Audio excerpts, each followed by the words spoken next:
Hello guys. સો આજની પોડકાસ્ટનો guest છે કૃણાલ. અમે લોકો ઓટોમાં નેબર્સ છીએ અને રૂમમેટ્સ રહી ચૂક્યા છીએ પાસ્ટમાં. એ આઈટીમાં એઝ અ ક્યુએ કામ કરે છે. સો અમે લોકો આઈટી ક્યુએ જોબ માર્કેટની વાત કરશું. કેનેડાની અંદર ફર્સ્ટ હાઉસ બાય કરવું, એના બેનિફિટ્સ, કેવી રીતના બાય કરવું, ઓટોવાની અંદર કઈ રીતના બેનિફિટ્સ હોતા હોય છે, અને બેઝિકલી કૃણાલની લાઈફ જર્ની વિશે વાત કરશું. So ya welcome to the podcast. Thank you for having me. ગઈકાલે સ્વિમિંગમાં મજા આવી હતી. વી હમ. વેન્ટ ટુ સ્વિમિંગ અને બધા ફ્રેન્ડ સાથે ગયા હતા, હા રાઈટ? મેં પણ હમણાં સ્વિમિંગ ક્લાસ ચાલુ કરે એને like couple of weeks back. મેં અને બીજા એક ફ્રેન્ડ રાઈટ. એટલે ત્યાં સારું શીખવાડે છે. લાઈક બેઝિકલી તમને તમારી બ્રીથિંગ એક્સરસાઇઝ ઉપર પહેલા ફોકસ કરાવે હમ. અને પછી like beginning like floating, front, back, gliding, તો એવી બધી વસ્તુ શીખવાડે છે. અને મને એક વસ્તુ સારી લાગી, આ સિટી ઓફ ઓટવાની જે સર્વિસ છે હા, એમાં. હું એના પર પૂછવાનો હતો હમ. કે અહીંયા આગળ આપણે જો ઓટવામાં જસ્ટ ફોર કોન્ટેક્ટ કે અમે લોકો સ્વિમિંગ માટે અહીંયા જઈ ગયા હતા, તો એ ગવર્મેન્ટ એસોસિએટેડ એ લોકોના પેલા શું કહેવાય કમ્યુનિટી સેન્ટર્સ હોય, રાઈટ? હમ. તો કમ્યુનિટી સેન્ટર્સની શું સિસ્ટમ હોય અહીંયા આગળ? પહેલા મને એ કહે કે લેટ્સ ટોક અબાઉટ સ્વિમિંગ, કે તે બુક કરાવ્યું હતું અહીંયા આગળ, રાઈટ? તો સ્વિમિંગની અંદર અહીંયા બુક કરવાની સિસ્ટમ કેવી રીતના હોતી હોય છે હા, ઓટવાની અંદર? તો અમે હું અને એક ફ્રેન્ડ ગયા હતા અહીંયા સિટી ઓફ ઓટવાના સેન્ટરમાં જ્યાં સ્વિમિંગ શીખવાડે છે. તો ત્યાં એ લોકો રજિસ્ટર કરે છે અને તમે ઓનલાઈન પણ રજિસ્ટર કરી શકો, register.otwa.ca, અને એમાં તમે સ્વિમિંગની ક્લાસ જોઈ શકો છો. હમ. અને જે અવેલેબલ હોય તેમાં તમે બુક બી કરી શકો છો ઓનલાઈન. રાઈટ. તો ઈધર વે તમે ઓનલાઈન બુક કરી શકો અથવા લાઈક ઇન પર્સન પણ બુક કરી શકો. રાઈટ. તો ઓટો છે ના કમ્યુનિટી સેન્ટર્સ હોય, રાઈટ, અહીંયા આગળ? યા તો કમ્યુનિટી સેન્ટર શું હોય અહીંયા આગળ અને શું સિસ્ટમ હોય એની? સો ખાલી સ્વિમિંગ માટે તો નથી હોતા, રાઈટ? ના, કમ્યુનિટી સિસ્ટમમાં ઘણી બધી એક્ટિવિટી હોય છે, like swimming, badminton, sometime ice skating, ice hockey, different different ટાઈપની એક્ટિવિટીઝ હોય છે. અને ઓલ્સો એ લોકો પાર્ટીઝ ને સોશિયલ ઇવેન્ટ્સ માટે એ લોકો હોલ પણ પ્રોવાઈડ કરતા હોય છે. રાઈટ. તો અહીંયા જે એટલે ઓફકોર્સ આ ઇન્ફોર્મેશન મને બી ખબર છે કે બીકોઝ આપણે યુઝ્યુઅલી અહીંયા કરતા હોઈએ, તો but for the viewers point of વ્યૂથી મે બી એ લોકોને ખબર ના હોય કે કેવી રીતના હોય. તો એક જ કમ્યુનિટી સેન્ટર હોય કે કેવી રીતના હોય? એરિયા વાઇઝ હોય, રાઈટ? યા, તો એરિયા વાઇઝ તમે ઘણા બધા કોમ્યુનિટી સેન્ટર છે રાઈટ. જે ઓલ ઓવર ઓટોવા ઓટવામાં, like almost 100 of them and maybe more than that. હા. કેમ કે આપણે અહીંયા નજીકમાં જ મને ખ્યાલ છે ત્યાં સુધી 4-5 તો મને ખબર છે. હમ. અહીંયા બ્રાઇડલ પાસે છે, પછી અહીંયા ટેરીફોક્સ પાસે છે. હા, એટલે કેવું છે કે અહીંયા યુઝ્યુઅલી કમ્યુનિટી સેન્ટર્સની સિસ્ટમ હોય કે જ્યાં આગળ આવી રીતના સ્વિમિંગ, બેડમિન્ટનના ક્લાસીસ ને એ બી હોય. હમ. અને એની સાથે તમારે બી ઇફ ઇન કેસ જવું હોય કે જેને બુક કરવું છે, અને બેડમિન્ટન તમારે પોતે તમારા ટૂલ્સ, તમારે ટોયઝ, રેકેટ્સ ને એ બધું તમારે લઈને જવું હોય અને તમારે ત્યાં આગળ જાતે રમવું હોય ફ્રેન્ડ્સ ને એ બધાની સાથે, તો તમે કોડ બુક કરી શકો, કોર્સ ને બધું. યસ. ઓટોવા.ca ને ગવર્મેન્ટ એના લોકોની વેબસાઇટ, તો યુઝ્યુઅલી ગવર્મેન્ટ એ લોકોની વેબસાઇટ કઈ હોય છે? યાર, તમે જસ્ટ સિમ્પલી register.otwa.ca માં જઈને સાઇન અપ કરવાનું હોય છે, રાઈટ. અને એમાં પછી એક્ટિવિટીમાં જઈને તમે જોશો તો ત્યાં લાઈક ઓલમોસ્ટ 7,000 જેટલી એક્ટિવિટીઝ છે, લાઈક ડિફરન્ટ લોકેશન ઉપર ડિફરન્ટ ડિફરન્ટ ક્લાસીસ હોય છે. ઇવન અમુક લોકેશન ઉપર સ્પેનિશ શીખવાડતા હોય છે, એટલે અમુક અમુક લેંગ્વેજ શીખવાડતા હોય છે. રાઈટ. અહીંયા ફ્રેન્ચનું હોય છે બીકોઝ યુઝ્યુઅલી ઓટવા મોન્ટ્રીયલ ક્લોઝ છે. આપણે મોન્ટ્રીયલ એના વિશે બી હજી આગળ વાત કરીશું ડીપમાં. પણ Ottawa being the capital city, Ottawa capital city હોવાના કારણે અહીંયા આગળ એ લોકો ફ્રેન્ચ પ્રિફર કરે, રાઈટ? તમે લોકો કે ભાઈ ફ્રેન્ચ આવડે, શીખવાડે, એટલે કમ્યુનિટી સેન્ટર્સમાં એ લોકો ફ્રેન્ચનું બી કરાવતા હોય છે, શીખવાડ ક્લાસીસ ને આમ તેમ. અને તમારે યુઝ્યુઅલી કેવું હોય કે કમ્યુનિટી સેન્ટર્સમાં સ્વિમિંગ અને પ્લસ અહીંયા તો ડાન્સ ને એ બધું બી હતું તો ડાન્સ પણ હોય છે, હમ અને જીમ જીમ મેમ્બરશિપ પણ હોય છે. રાઈટ અને નોટ ઓનલી ધેટ, તમે જુડો, કરાટે કિડ્સ માટે અને એડલ્ટ્સ માટે, લાઈક તમે એ વેબસાઇટ ઉપર જશો તો ઓલમોસ્ટ 7,000 જેટલી એક્ટિવિટી હશે, અને ડિફરન્ટ લોકેશન ઉપર, not only single location. Different લોકેશનની different Like all combined, all over in Ottawa, like there are like 7,000 activities. Activities અને ડિફરન્ટ લોકેશનની ડિફરન્ટ એક્ટિવિટીઝ હોય. Yeah, some location કે એ સપોઝ સ્વિમિંગ ના ઓફર કરતું હોય તો જીમ ઓફર કરતું હોય, સો સમથિંગ લાઈક ધેટ. રાઈટ. અને અમે જે બેઝિક હોય છે એ બધે કોમન હોય યુઝ્યુઅલી, કે બાસ્કેટબોલનો કોર્ટ હોય અને એની અંદર બાસ્કેટબોલ સાથે સાથે અમુક જગ્યાએ gym I think pretty common હોય છે. જિમ્નેશિયમ પણ શીખવાડતા હોય રનિંગ છે. માટે ને એવી રીતના, અને રેગ્યુલર જે જિમ્નેશિયમના જે ક્લાસીસ હોય છે એ બી હોય છે, રાઈટ, જીમ પ્લસ જિમ્નેશિયમના બી. So that's pretty cool, right, ઓટાવામાં. Let's talk about your journey. હવે તમારા લાઈફમાં ઇન્ડિયાથી પછી કેનેડામાં આવું, કેનેડાની અંદર જોબ્સ કરવી, જોબ શોધવી, બિગિનર એન્ટ્રી લેવલ જોબ્સ અને એના પછી ફિલ્ડ જોબ, રાઈટ. જે રિસન્ટ જોબ જે લાગી છે આઈટીની અંદર, એ રિસન્ટ મૂવ હતો. આઈટીમાં તું યુઝ્યુઅલી તે કર્યું નતું પહેલા. અમે લોકો રૂમમેટ્સ રહી ચૂક્યા છીએ પહેલા, સાથે રહેતા હતા, અને એ ટાઈમમાં તને જોબ લાગી હતી મોન્ટ્રિયલમાં, ટોરોન્ટોમાંથી. પણ એ વખતે તું કામ નતો કરતો આઈટીની અંદર, આઈટીથી ફેમિલિયરાઇઝ નતો, અને એ વખતે બટ પ્રિપરેશન કરી હતી પાયથોનનું શીખવાનું હતું. તો લેટ્સ સ્ટાર્ટ કે તારી job position, we don't need ડિટેલ્સને જાણવા જરૂર નથી, બટ જોબ ટાઇટલ શું છે? તો અત્યારે હાલ કરંટ જોબ ટાઇટલ તારું શું છે? તું શું કરે છે? હું મારું જોબ ટાઇટલ અત્યારે as a software Q engineer છે, અને મારી જોબ રિસ્પોન્સિબિલિટીમાં મોસ્ટલી હું મેન્યુઅલ ટેસ્ટિંગ અને ઓટોમેશન ટેસ્ટિંગ પણ ઓલ્સો પાર્ટ છે મારા જોબ ડિસ્ક્રિપ્શનમાં. હું અત્યારે લાઈક કેટરપિલર માટે વર્ક કરું છું, અને એ માઇનિંગ ઇક્વિપમેન્ટ્સને એના સોફ્ટવેર બનાવે છે. અને લાઈક મારા ફ્યુ કલીગ્સ, તમે જોશો કે mining trucks almost like 2 storage એટલા બહુ જાયન્ટ હોય છે ટ્રક, અને એમાં બહુ જોરદાર કેમેરા સિસ્ટમ ને સેન્સર સિસ્ટમ હોય છે, અને એ સેન્સર સિસ્ટમ નું મોસ્ટલી ટેસ્ટિંગ હું કરું છું, manual as well as automation. એટલે કઈ ટાઈપના જે ટ્રક્સ ને બધા હોય છે, માઇનિંગ ટ્રક્સ, તો કઈ ટાઈપના માઇનિંગ ટ્રક્સ હોય? So mining trucks like different type. એટલે શું માઇન કરે તમારે? જે કેટરપિલર કેનેડાની કંપની છે, રાઈટ, કે નોર્થ અમેરિકાની? યુએસ બેઝ છે. ઇટ્સ વેરી બિગ કંપની છે, બહુ પણ કેનેડામાં મોસ્ટલી આપણે તને જાણીને હોય લાગશે કે ગોલ્ડ માઇન પણ છે આપણા કેનેડામાં, રાઈટ, ખાસી. તો ત્યાં મારા કલીગ્સ ગયા હતા અને એમણે ફોટો શેર કર્યો હતો. એ like trucks like almost two storage એટલા જાયન્ટ બિગ હોય છે. તો માઇનિંગ ઇક્વિપમેન્ટમાં કેવું હોય છે કે એક લોડર જેવું આવે જે ડીગ કરે, અને જે બી જેનું મટીરિયલ હોય એ આ મોટા મોટા જાયન્ટ ટ્રકમાં લોડ કરે. તો લાઈક એક ડીગ કરે એમાં ઓલમોસ્ટ માં 100 ટન જેટલું મટીરિયલ આવે, અને મોટા મોટા જે લોડ કેરી કરતા હોય ટ્રક, એની કેપેસિટી લાઈક 500 ટનની જેટલી હોય છે. અને એ સોફ્ટવેર એટલા એડવાન્સ છે કે અમુક ટ્રક ઓટોનોમસ છે. સપોઝ માઇનિંગ એટલે શું? ઓટોમેટિક એ લોકો પોતાનો રૂટ મેન્ટેન કરી એ લોકો એનું પ્રોસેસ ફોલો કરતા હોય છે. સપોઝ કે એક મટીરિયલમાં જે વેસ્ટ છે એને જવાનું છે કે એક એવી સાઈડ પર જ્યાં એને લોડ ડમ્પ કરવાનો હોય, તો એ ઓટોમેટિકલી ડાયરેક્શન ડિટેક્ટ કરી ત્યાં પહોંચીને એનો લોડ ડમ્પ કરી શકે. તો એનામાં like sort of camera sensor જેવું હોય છે કે જે ડિટેક્ટ કરે કે સપોઝ તમારી આગળ કોઈ મોટો પહાડ કે પથ્થરો હોય તો એ ડિટેક્ટ કરે અને એને જાણીને પોતાનું રૂટ બી ચેન્જ કરી શકે. તો those sort of thing.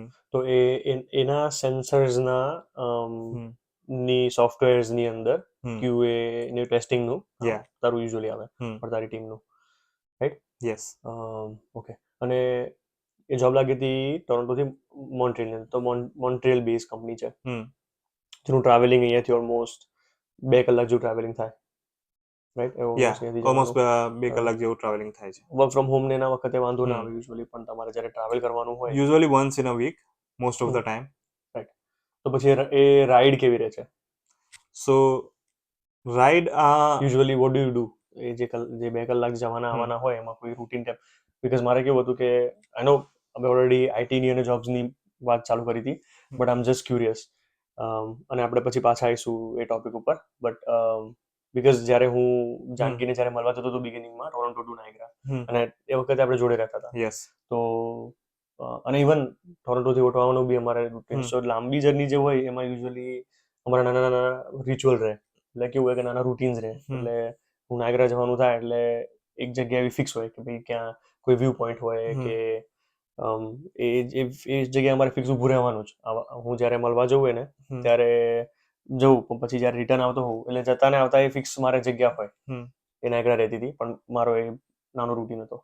જ્યારે અમે લોકો ઓટો આવતા હતા, હું જાનકી અહીંયા ઘરનું બધું કરવા માટે, તો અમે લોકોને કેવું હતું કે હાઈવેના સાઈડમાં ટોરન્ટોથી નીકળતા એક A&W આવે, અને કિંગસ્ટન પાસ કરીને પછી બીજું બી એક A&W આવે છે, જે જ્યાં આગળ બીજો જે A&W છે ને ત્યાં એ વ્યૂ બહુ મસ્ત આવે છે. ત્યાં આગળ તમે હાઈવે તમે A&W પર પાર્ક કરો સાઈડમાં એક્ઝિટ લઈને, અને ત્યાં આગળ ગાડી પાર્ક કરો તો તમે આખો હાઈવેનો વ્યૂ દેખાય તમને દૂર ઉપરથી કે બધી ગાડીઓ આવતી જતી, પ્રીટી કુલ વ્યૂ. તો અમારો નાનું એવું આમ રિચ્યુઅલ્સ રહેતા હતા. તો તું મોન્ટ્રીયલ જ્યારે જાય તો તારે એવું કંઈ ખરી? હા, એટલે લકીલી મારી વાઈફને પણ જોબ મોન્ટ્રીયલમાં જ છે, Right. અને તો અમે મોસ્ટલી સાથે જ ટ્રાવેલ કરીએ છીએ.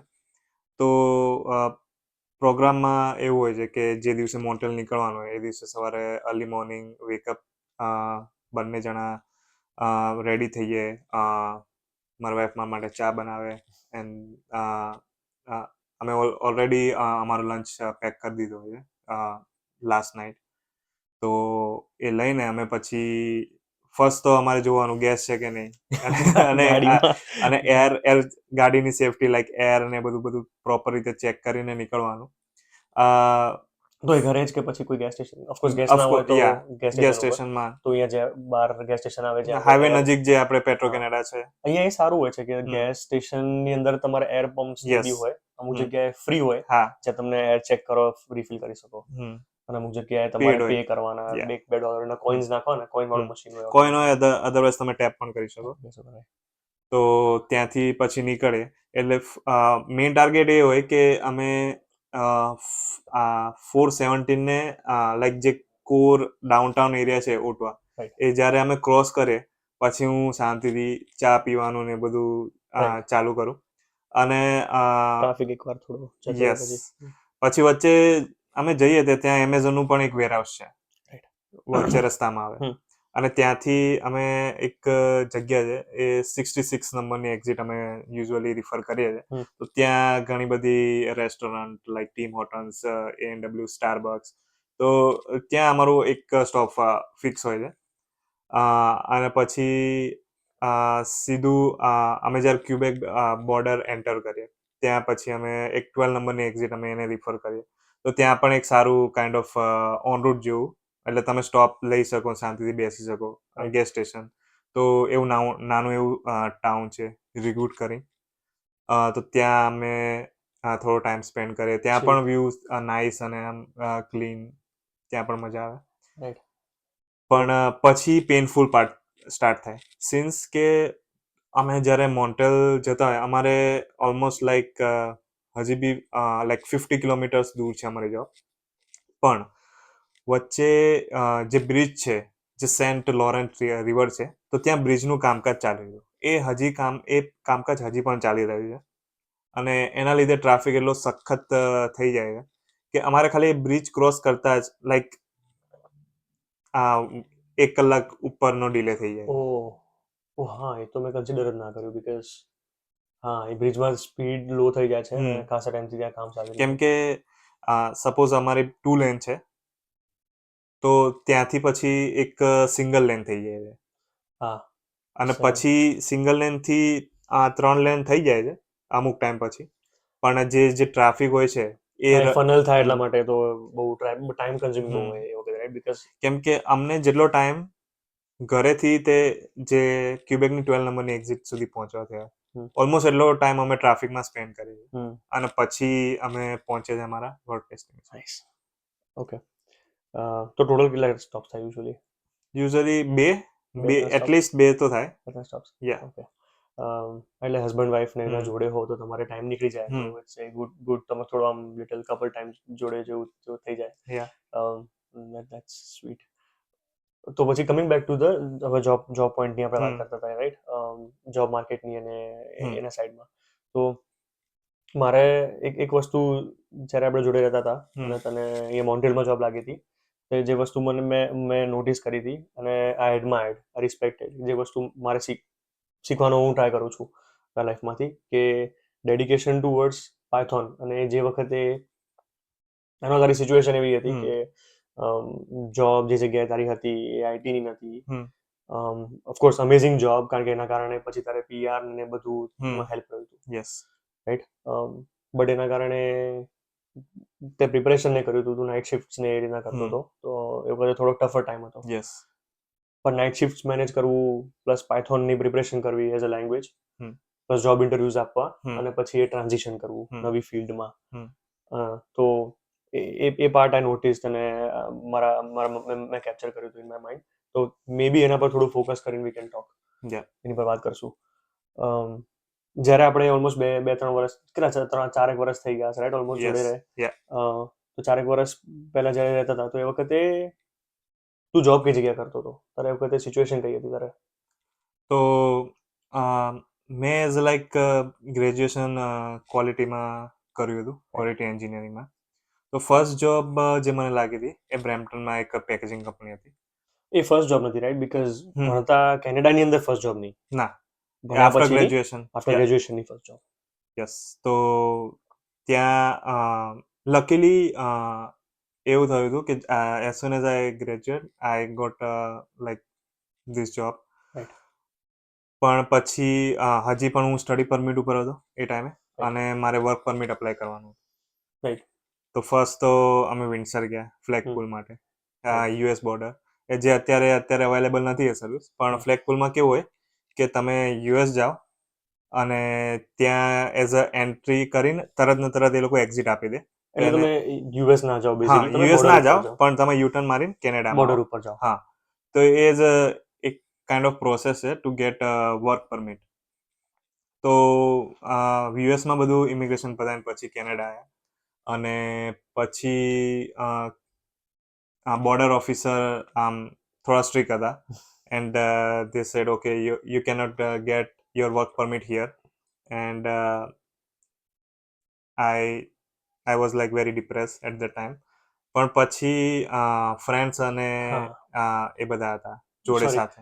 હું અહીંયા હમ થોટ હોલ્ડ કરશું આપણે ફ્રેન્ડ્સની વાત કરશું બટ ફ્લેગ પુલિંગમાં યુઝ્યુઅલી ઇઝ રાઈટ મારા બી ફ્રેન્ડ્સના ખાસ એક્સપિરિયન્સીસ એવા થયેલા છે કે જ્યાં યા તમને ક્વિકલી વર્ક પરમિટ મળી જાય તમે હમ બોર્ડર ઉપર જાઓ અને તમને ત્યાં આગળ વર્ક પરમિટ એ લોકો આપી દે but end of the day એ એજન્ટની ઉપર છે ત્યાંના જે બેઠું હોય બોર્ડર ઓફિસર બોર્ડર પર ઓફિસર ઉપર ડિપેન્ડ કરે છે જો એને સેજ બી કન્વિન્સ ના લાગે હમ તો પછી એ રાઈટ અવે રિજેક્ટ કરી શકે છે તમારી વર્ક પરમિટ ઓર એપ્લિકેશન હમ અને તેને રાઈટ અવે તમારે 60 ડેઝમાં પાછું બી જવું પડે હમ તો ઇટ્સ અ રિસ્ક એનું મૂડ ઉપર બી થોડું ઘણું ડિપેન્ડ કરે ડિપેન્ડિંગ ઓન ધ ઇન્ફોર્મેશન કે એને કોઈ હમ એનો બી આખો દિવસ હોય એને બીજા બહુ કામ હોય રાઈટ તો હમ તમે આ તમારા કામ માટે એને લડતા હોવ તો ડિપેન્ડિંગ ઓન હિમ તો એવું થતું હોય છે યુઝ્યુઅલી સોરી હા યસ તો પછી પછી કઈ નહીં પછી અમે બેક ટુ ટોરન્ટો હમ આવ્યા બધા રૂમમેટ્સ જોડે વાત કરી પછી લાઈક અમે એક લોયરને મળ્યા એના થ્રુ વર્ક પરમિટ અપ્લાય કરી અને વર્ક પરમિટમાં એવું હોય છે એઝ સુન એઝ તમે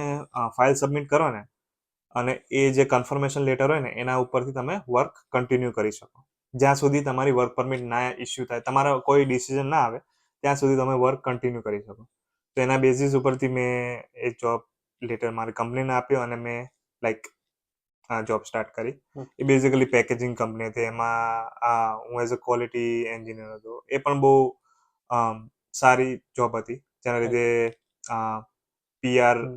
હું પીઆર થયો અને ઓલ્સો એમાં ઘણું શીખવા પણ મળ્યું કે તો શું કરવાનું હતું એ જોબ પર ક્યુવી ક્વોલિટી એન્જિનિયરમાં? સો ક્વોલિટી એન્જિનિયરમાં packaging company like different plastics અમે પ્લાસ્ટિક્સ મેન્યુફેક્ચરિંગ કરતા હતા ફૂડ ગ્રેડ પછી આ લોકો હોર્સ ફીડિંગ માટે એક હોય છે બેગ હમ. તો એ પણ હતી અને હોર્સ લાઈક ફીડિંગ માટેની બેગ, હમ એટલે હોર્સને ફીડ કરવાની જે બેગ્સ, જે એટલે કઈ હા ટાઈપની bags? Like bag, plastic bags? Plastic bags okay. Sorry, હું ખાલી પિક્ચર હમ કરવાનો ટ્રાય કરું છું કે કઈ રીતની બેગ્સ હોય.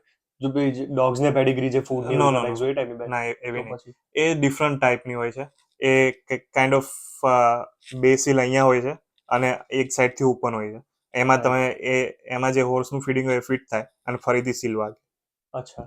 ઓકે. રાઈટ. હજી મને હમ ઇમેજિન નથી થયું, મે બી પિક્ચર્સ ને ઓનલાઈન જોઈને we can hmm get better idea. Okay, પછી? હા તો એટલે એવી એ ડિફરન્ટ બધાની ડિફરન્ટ પ્લાસ્ટિક્સ હા અને નું. જાયન્ટ બેગ બી હોય છે લાઈક આપણે મેટ્રેસ બેગ હા, અચ્છા.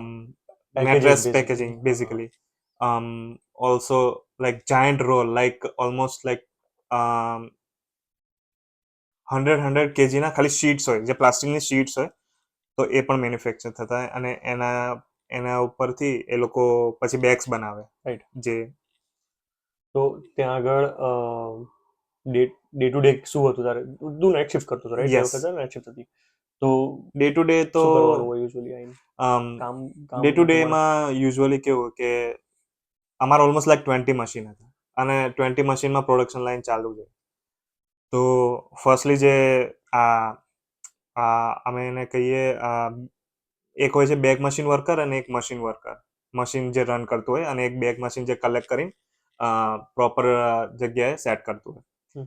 તો જે મશીન જે રન કરતું હોય ને એ જોવે ઓર્ડરમાં કે કયા કયા રેઝિન આવે જે પ્લાસ્ટિકના રેઝિન એ પ્રોપર મિક્સ કરે અને પાછળ એક મશીન હોય એનું એ હોટ કરીને એનું પેલા બલૂન બનાવે એ બહુ આમ ઇન્ટરેસ્ટિંગ પ્રોસેસ થોડુંક છે કોમ્પ્લેક્સ. જોવાની હા. એ બલૂન બને પછી ઉપરથી એ લોકો બધા મશીનમાં સેટ કરીને લેન્થ વિડ્થ સીલ પ્રિન્ટર હોય તો પ્રિન્ટરની પ્લેટ આવે રાઈટ. તો એ બધું સેટ કરીને પછી પેલા ચલાવે પેલા થોડું કન્ટિન્યુ કરે જ્યાં સુધી પ્રોપર પ્રિન્ટ ચાલુ ના થાય પ્રોપર સીલ ના પછી એ મેન્યુફેક્ચરિંગમાં ચાલુ થઈ જાય તો એમાં તારે પછી શું હતું? ડે ટુ ડે ડ્યુટીઝમાં તારે શું કરવાનું? એમાં ડિપેન્ડ કરે કે કેટલા ફેક્ટર્સ હોય કે ભાઈ મોસ્ટલી તો સીલ સારું હોવું જોઈએ એમ નહીં, તું જેમ બી હમ જાય હમ તો તારો ડે કેના સ્ટાર્ટ થાય? તારે કરવાનું શું ત્યાં જઈને? ડે ફર્સ્ટ તો હું જોઉં બેઝિકલી તારે કામ બેઝિકલી શું કરવાનું બધા હોય? મશીનમાં ઓવરવ્યૂ જોઉં ઓકે. કે કેવું જ કામ ચાલી રહ્યું શું કામ ચાલી રહ્યું છે ઓકે, બધું કામ લાઇન્સ હમ ઓકે ચાલે છે કે હમ નહીં, એવી રીતના? હા કે બસ કે પછી લોકોને મેનેજ કરવાના? નહીં, ના લોકોને મેનેજ નહીં કામ કરે જોવાના ખાલી જસ્ટ કામ કે લાઇન્સ બધું ઓકે ચાલે છે, પ્રોડક્ટને એને એનાલાઇઝ કરવાની right? બેઝિકલી અને પ્રોડક્ટ બધું ઓકે ચાલે છે હમ કે નહીં એનું તારે બધી લાઇન્સનું. હમ અને તારે ટીમ હોય કે પછી તારે ના ઇન્ડિવિજ્યુઅલ હું કામ અલોન હોય? હતો હા, એ લોકોએ. Okay. I was working alone અને નાઇટ શિફ્ટ એ વખતે કરતો હતો. હમ અમ, અને એ વખતે તારો routine, how was your day? તારી દિનચર્યા અમારા બધા કરતા હમ ડિફરન્ટ હતી. તારે હમ આખો દિવસનું રૂટીન, બીકોઝ અમે લોકો દિવસમાં સવારે અમારી હમ સવાર ચાલુ થાય એઝ યુઝ્યુઅલ હમ 8-9 વાગે, 7 વાગે હમ અમે ઉઠતા હતા. એ વખતે અમે લોકો હજી ચા બનાવતા હોઈએ or સવારમાં બ્રેકફાસ્ટની પ્રિપરેશન કરતા હોય. બોયઝ રહેતા હોય જોડે હમ એટલે પ્રિપરેશન એટલી બહુ હોય નહીં, કારણ કે બધું ગમે તે હોય રમણ ભમણ રખડતું. તો સવાર પડે, બધા ઉઠતા હોય ત્યારે તું જોબ પતાવીને આવતો હોય હમ તો અમારું ડે, અમે ફ્રેશ ઉઠતા હોઈએ અને તું થાક્યો પાક્યો એકદમ, હમ ખાવાની બી હાલતમાં ના હોય અમુક હમ વખતે. અને આઈ નો, મેં જોયેલો છે તને એ વખતે. તો પછી તો એ વખતે રૂટીન તારું શું રહેતું હતું? તો અમે લોકો તું કરતો તો એ થોડું હમ કે છે તો કે તારું ડે કેવી હતું? મોસ્ટલી મારે મંડે ટુ થર્સડે હોય 12 આવવાની શિફ્ટ હમ. 7 to 7 એટલે મારે ઘરેથી લાઈક 5 PM નીકળવું પડે કેમ કે હું સાંજે. બસમાં ટ્રાવેલ કરતો હતો હમ. અને ઓલમોસ્ટ લાઈક 2 hours તો લાગે ફોર શ્યોર પછી આખા 12 આવરની શિફ્ટ પતાવીને જ્યારે ઘરે આવીએ ત્યારે ઓલમોસ્ટ મારે 8-9 વાગી જાય મોર્નિંગ, હા સવારના. મોર્નિંગ્સ તો તું. અને બસ હા. બસમાં તો મારે એક તો ટીટીસી આપણી ફેવરિટ. બસ આપણે બસની હમણાં વાત કરશું કે તું કેવી રીતના જતો હતો. એ અલગ સ્ટ્રગલ, આખી વસ્તુ અલગ હતી. પણ અત્યારે જસ્ટ જોબ પર તો આખો દિવસ કેવી રીતના થતો? તો સવારમાં જવાનું, સાંજે નીકળતો હતો તું, સાંજે ત્યાં પહોંચતો અને હતો, સવારમાં પછી શિફ્ટ આખી પતાવવાની 8 વાગ્યાની, કલાકનું ટ્રાવેલિંગ, 2 કલાક 2 કલાક બે ટ્રાવેલિંગ, કલાક ઘરેથી નીકળીને 2 કલાક ટ્રાવેલિંગ. એટલે મારે ઓલમોસ્ટ 16 અવર્સ તો બહાર જ જાય. 2 કલાક ટ્રાવેલિંગ, પછી ત્યાં જોબ પતાવવાનું, તમારે પાછું ઘરે જવાનું, અને 6 to 7 અવર્સની સ્લીપ હોય. 6 to 7 અવર્સની સ્લીપ હોય, ઘરે કેમ ઊંઘવાનું. કે 1 કલાક જોઈએ બધું રેડી થતા અને પ્રિપેરેશન. મંડે ટુ થર્સડે તો એ અને ચાલતું હતું. જે દિવસની સ્લીપ હોય, લાઈક ડેની સ્લીપ, એ એટલી બધી ના કમ્ફર્ટેબલ હોય. સો નાઇટ શિફ્ટના એક્સપિરિયન્સીસ કેવા રહે? ટેલ અસ, અમને પબ્લિક વ્યુઅર્સને કહીએ કે નાઇટ શિફ્ટના એક્સપિરિયન્સીસના ફાયદા અને નુકસાન શું હોય છે? તો નાઇટ શિફ્ટમાં એવું હતું, 7 વાગે ચાલુ થાય, 7 થી 7. તો ટિફિન લાઈક હોય સાંજના 7 થી સવારના 7. સવારના 7. તો ટિફિન હોય તો ઓલમોસ્ટ લાઈક 10-11 ટિફિન પતી જાય. પછી તમને ભૂખ લાગે 3 વાગે, એટલે તમારે પછી ગોતવું પડે ફૂડ ક્યાં સારું છે. બ્રેમ્પટનમાં હતું એટલે એ બાબતે સારું હતું, કેમ કે ફૂડ તમને જે જોઈએ મળી જાય 24 hours. તો પછી ફૂડની સ્ટ્રગલ હોય. સમટાઈમ્સ કેવું થતું કે બહુ માથું તો ઓલમોસ્ટ એવરી અધર ડે આમ ચડેલું છે, હેડેક હોય જ, અને આમ ફીલ કે એવું જ થાય કે આમ થાકેલા છો તમે થ્રુ આઉટ શિફ્ટમાં. અને થ્રુ આઉટ નાઇટ શિફ્ટમાં એવું છે, તમે બોડી આખી થાકેલી છે, તમે સમહાવ મેનેજ કરીને એ 12 અવર્સ પતાવો.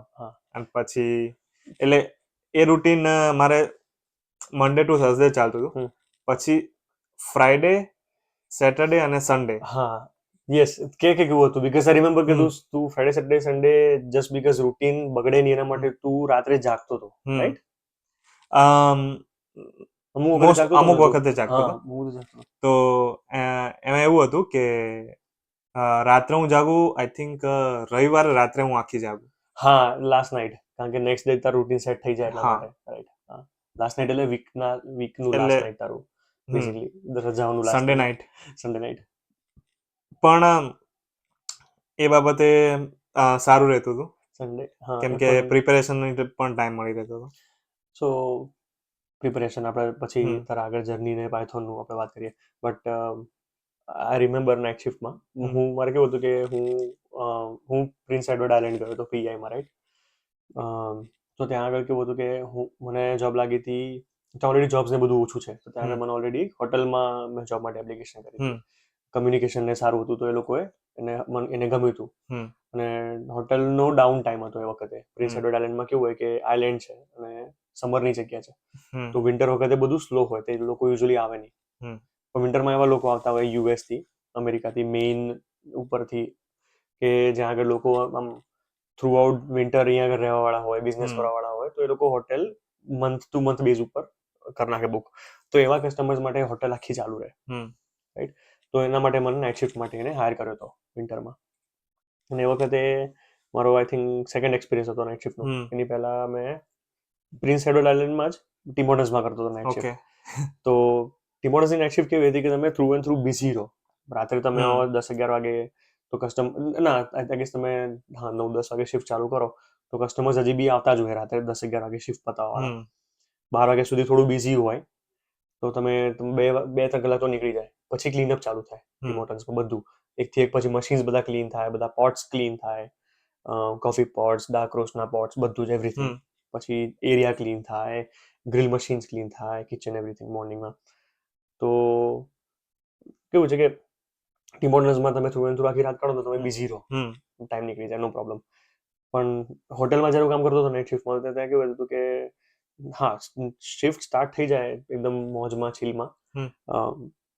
પછી કેવું થાય કે 2 વાગ્યા સુધી, 3 વાગ્યા સુધી બધા કામ પતી જાય, જે ડ્યુટીઝ હોય થોડીક જ હોય. વિન્ટર વખતે બહુ એટલી હોય નહીં.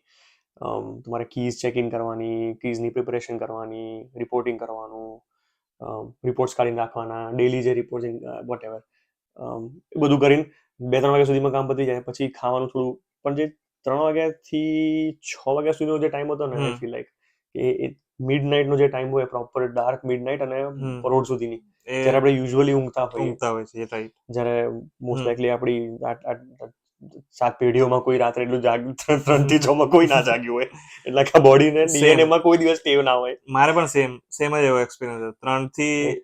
7 તો એ ચેલેન્જ, એ ફાઇટ હોય. એ fight જ હોય. કે તમારે એટલે સ્લીપ સાથેની ફાઇટ. હું તો મોસ્ટલી વોકિંગ કરવા નીકળી જાઉં, કેમ કે બહુ જાયન્ટ ફેક્ટરી હતી. એટલે જ્યારે feel like I am sleepy, ત્યારે હું બસ આવી રીતે ચાલવા નીકળી જાઉં અને બધું વર્ક જોઉં કે ભાઈ કેવું ચાલે છે, શું ચાલે છે. લોકો હોય ને, જો તો હા. તમારે ટાઈમ નીકળે, રાઈટ, તમારે ટાઈમ નીકળે, લોકો હોય, થોડું ઇન્ટરેક્શન કરો, બધા લોકો બી સ્લીપી હોય તમારા સાથે, તો તમે ફિગર આઉટ અ વે. પણ હવે તમે એકલા રહેતા હોય, હોટલમાં આવી રીતના હોય, તો કોઈ આવતું જતું બી ના હોય, સુમસાન જગ્યા, ઓલરેડી પીઆઈ, એટલે ઓલરેડી સુમસાન છે દેશ કરતા. તો બહુ ચેલેન્જિંગ હતું એ વખતે. Fun times. એ વખતે એવું હતું કે મારે બે જોબ સાથે હતી. તો સવારે હું ANW માં કરતો હતો, કારણ કે પીઆર એના માટે એ જોબના આવર્સ કરવા જરૂરી હતા. પછી રાત્રે હું એક્સ્ટ્રા મની માટે ત્યાં, કારણ કે ત્યાં સેવિંગ્સ કશું હતું, ત્યાં ટેક્સ બહુ જ હતા, મિનિમમ વેજ એકદમ લો. તો હું ફૂલ ટાઈમ જોબ કરવા સાથે બી સેવિંગ્સ હતા, કોઈ સેવિંગ કશું થાય જ નહીં. રાઈટ. તો ત્યાં યુ હેવ ટુ કંઈક ફિગર આઉટ કરવું પડે, અને ત્યાં બિઝનેસીસ ના ધંધા બહુ ઓછા, તો જોબ્સ મળવી બહુ અઘરી એમ. એ વખતે મને હોટેલી મળી ગઈ હતી. તો સવારે ANW નું કામ મારે હોય, આખી એક 8 કલાકની શિફ્ટ મેં ત્યાં કરી હોય, અને પછી રાત્રે ANW નું ક્લોઝિંગ કરીને પછી હું હોટલમાં જઉં, અડધો કલાકનો ગેપ લઈને, રાઈટ, ઘરે ક્વિકલી જઈને, નજીકમાં બધું હતું તો, અને પછી ત્યાં બીજી આખી નાઇટ શિફ્ટ હોટલની પતાવવાની. અને પછી વીકમાં 1-2 દિવસની રજા મળી જાય રેન્ડમલી, તો ત્યારે ઊંઘ પૂરી કરવાનું થાય. બટ હા, ફન ટાઈમ્સ. Fun times. તો પછી તારે એ વખતે જ્યારે તું કામ કરતો હતો, coming back to the topic, જે ટોપિક વાત કરતા હતા એ ટોપિક ઉપર, કે જોબ માટેની એ વખતે તારો આખો દિવસની દિનચર્યા તારી હતી કે ભાઈ રાત્રે જાઓ અને ઊંઘની જોડે ફાઇટ કરો, અને રૂટીન સાથે ફાઇટ કરો, અને સવારે પછી તું ઘરે આવી ગયો હોય. સવારે તું ઘરે આવ્યો હોય એટલે બધા બોયઝ રહેતા હોય, છોકરાઓ રહેતા હોય, એટલે આમ ખાવા બાવાના ઠેકાણા, જે આમ જસ્ટ બિંગ ઓનેસ્ટ, પોડકાસ્ટમાં ઓનેસ્ટી ના હોય તો કંઈ મતલબ નથી. ખાવા પીવાના કોઈ ઠેકાણા હોય ના હોય. તો પછી તું આવતો તો ગમે ત્યારે આઈ સીન કે ભાઈ ખાસા દિવસોમાં તું આવે, ગમે ત્યારે બી આમ દૂધ પીને બી ઊંઘી જાય, અમારે કંઈક બચવું હોય ના બચવું હોય, અમે બી ખાધું હોય ના ખાધું હોય, જલસા ફૂલ કર્યા છે, નો ડાઉટ. બટ આ બધી બી વસ્તુ જોડે જોડે હોય, બોયઝ રહેતા હોય તો, રાઈટ. તો તું એ વખતે આખું થાકે પાકે આવે, પછી તું દૂધ પીને ઊંઘી જાય, ચા પીને ઊંઘી જાય, કે થોડું ઘણું ખાવાનું પડ્યું તો ખાઈને પછી તું સવારે ઊંઘતો હતો. પછી તારે PR નું બધું એના થ્રુ કામ પત્યું, અને એટ ધેટ પોઈન્ટ તને એવું શું તને લાગ્યું હતું કે તે ઇન્ડિયાની અંદર કરિયરમાં તે શું કરેલું છે? આપણે એમાં ડિટેલમાં જે વાત કરશું, પણ તારે બેક હોમમાં શું રહેલું છે, કે તું અહીંયા શું ભણ્યો? સોરી, અહીંયા હું ક્વોલિટી એન્જિનિયરિંગ મેનેજમેન્ટ લેમ્પટન કોલેજમાં. તો એ આઈટી થી રિલેટ થાય ખરી ક્યાં સમવોટ, કે પછી તારું ફૂલી ટ્રાન્ઝિશન હતું આઈટી ની અંદર? જે મેં કોર્સ કર્યો સમવોટ આઈટીમાં રિલેટ થાય, જે હું અત્યારે જોબ કરું છું. એ કોર કોન્સેપ્ટ છે કે ભાઈ અત્યારે જોબ કરે છે એ ઠીક. જે વખતે જ્યારે તું બ્રેમ્પટનમાં હતો, તો એ વખતે તને હું એટલા માટે પૂછું છું કારણ કે એ વખતે તને એવું થયું કે ઓકે, હવે નેક્સ્ટ મારા લાઈફમાં PR થઈ ગયું છે, લાઈફના ફેઝની અંદર હવે જોબનો ટાઈમ છે, તો તને ખબર હતી ઓલરેડી કે આઈટીની અંદર મારા રીતના કરવું, કે પછી તને એવું થયું કે ઓકે ના, જે બી મારે ફિલ્ડ છે જેમાં હું ભણ્યો છું એમાં પોસિબિલિટી નથી, એટલે મારે ટ્રાન્ઝિશન કરવું પડશે આઈટીની અંદર? એવું કંઈક થયું હતું કે ઓલરેડી રિલેટેડ હતી જે ફિલ્ડ્સ? હા, એટલે મોસ્ટલી તો ઓફકોર્સ પે, જે મારી ફિલ્ડ જે મેં જોબ કરતો હતો એમાં usually pay scale was like okay, not that much great and not that much bad. અને દેખો કે તું એ વખતે જોબ કરતો હતો, તો આપણે એ વખતનો તારો પે નથી જાણો લોકોને, બટ એ વખતે એ ટાઇટલમાં સેલરી રેન્જ કેટલી હતી? Salary range $22 to $25 per hour. 22 થી $25 કલાકના એ વખતે મળતા હતા. ઓકે, પછી હા, એટલે પછી તને થયું કે ફ્યુચરમાં એટલી સેમ સેલરી જ રહે, રાઈટ? પછી જનરલી એવું હોય કે એ સેલરી પર તમે કામ કન્ટિન્યુ કરો તો તમે મેનેજર થઈ શકો, કે પછી આગળ જાઓ તો તમારી સેલરી કદાચ વધે, પણ એના માટે બી બહુ કોમ્પિટિશન ને એવું હશે. એના માટે પણ તમારે ઓલમોસ્ટ લાઈક 5-10 યર્સનો એક્સપિરિયન્સ ને દેન તમે ત્યાં સુધી પહોંચો. પણ ઇવન આફ્ટર ધેટ તમે પે સ્કેલ એટલા રીતે રેઝ ના કરી શકો. એટલા માટે પછી હમ આઈટીની અંદર પ્રિપરેશનનું સ્ટાર્ટ કર્યું યાર કેમ કે તો બીજા ફ્રેન્ડ્સ અને હતા જે જે આપણા ઓલરેડી ક્લોઝ ફ્રેન્ડ્સ જે છે આટલામાં અમે લોકો જ્યારે હા સાથે રહેતા હતા તો હું બી આઈટીમાં તો સાથે જે રહેતા હતા એ બધા બી આઈટીમાં છે, ફ્રેન્ડ્સ બધા બી લોકો આઈટીમાં છે. તો ઇટ હમ મેક સેન્સ કે એ વખતે કૃણાલને ભાઈ જોતો હતો કે ભાઈ લોકોને પ્રિપરેશન કરીને સર્ટિફિકેટ્સ લઈને શીખીને જાણીને જોબ મળે છે ઇઝીલી આઈટીમાં. અને ઇઝીલી હું એટલા માટે કહું છું કે એ જોબ ઇઝીલી મળવા માટે પ્રિપરેશન કરવી એ ટફ પાર્ટ છે. હમ તમારી રેગ્યુલર રૂટીન લાઈફમાં પ્રિપેરેશન તમે કરો પ્લસ ઇન્ટરવ્યુ બી કરો હમ અને એ ક્રેક બી કરવાનું અને બધું થાય પછી તમને સેલરી સારી વ્યવસ્થિત મળે. બટ એ જમ્પ કર્યા પછી થોડુંક ઇઝી છે, યપ પણ એ જમ્પ બહુ ટફ છે, હમ રાઈટ? યસ તો પછી એ વખતે શું વિચાર મગજમાં આવ્યો હતો કે આઈટીમાં કરીએ, બધા લોકો હમ છે આવી રીતના, તો પ્રિપરેશન સ્ટાર્ટ કરવું ક્યાંથી કરવું, હમ એ પ્રોસેસ શું હતી? તો એ પ્રોસેસમાં એવું હતું બીજો એક ફ્રેન્ડ હતો અમે આઈ થિંક બંને જોડે સાથે જ સ્ટાર્ટ કર્યું હતું. Right. Like private education firm હતી જે આ લોકોને ટ્રેન કરતી હતી ટોરોન્ટોની અંદર. ટોરોન્ટોની અંદર કે okay. As a software QA engineer how કે કેવું કામ હોય છે. અને ત્યાં જે લોકો ઓલરેડી જે સોફ્ટવેર કંપનીમાં કામ કરતા હોય એ લોકો જ આવે તો આજે કોચ કરવા. અચ્છા, તો એક ઓર્ગેનાઇઝેશન હતી હમ જેમાં કોચિસ આવતા હતા યસ જે આવી રીતના એક્સપિરિયન્સ હોય હમ અને તમારે પે કરવાના, રાઈટ? યસ એનું સબસ્ક્રિપ્શન લેવાનું હોય કે મેમ્બરશિપ ફીસ પે હોય? લાઈક 1200 જેટલી ફી હતી. $1200 જેટલી યસ વર્ષની કે કઈ રીતના ના હોય જસ્ટ વન કોર્સ કોર્સ લેવાનો? 2 to 3 months every Saturday Sunday. તો એવરી સેટરડે સન્ડે 2 થી હમ 3 મહિના હમ સુધીનો કોર્સ હોય. અ, ખાલી એ સ્પેસિફિક ક્યુએનો કોર્સ હતો કે પછી તમારે અમુક સર્ટેન સ્પેસિફિક કોર્सेस હોય? હું વ્યુઅર્સ માટે એવી રીતના પૂછું હમ છું કે બીજું કોણ કોણ જઈ શકે જેને ઓપ્શન જેવી રીતના જોઈતું હોય, હમ તો કારણ કે અમુક લોકોને આઈડિયા બી નહીં હોય, મને પોતે બી હમ આઈડિયા નહોતો કે આવું બધું તો હોય ઘણા છે. બધા કોર્સ એ લોકો ભણાવતા હતા. Web developing, data analytics, software QA, business analytics. But મેં જ્યારે જે ફર્સ્ટ જે કોર્સ લીધો હતો એ hmm. Only based on manual testing હતો.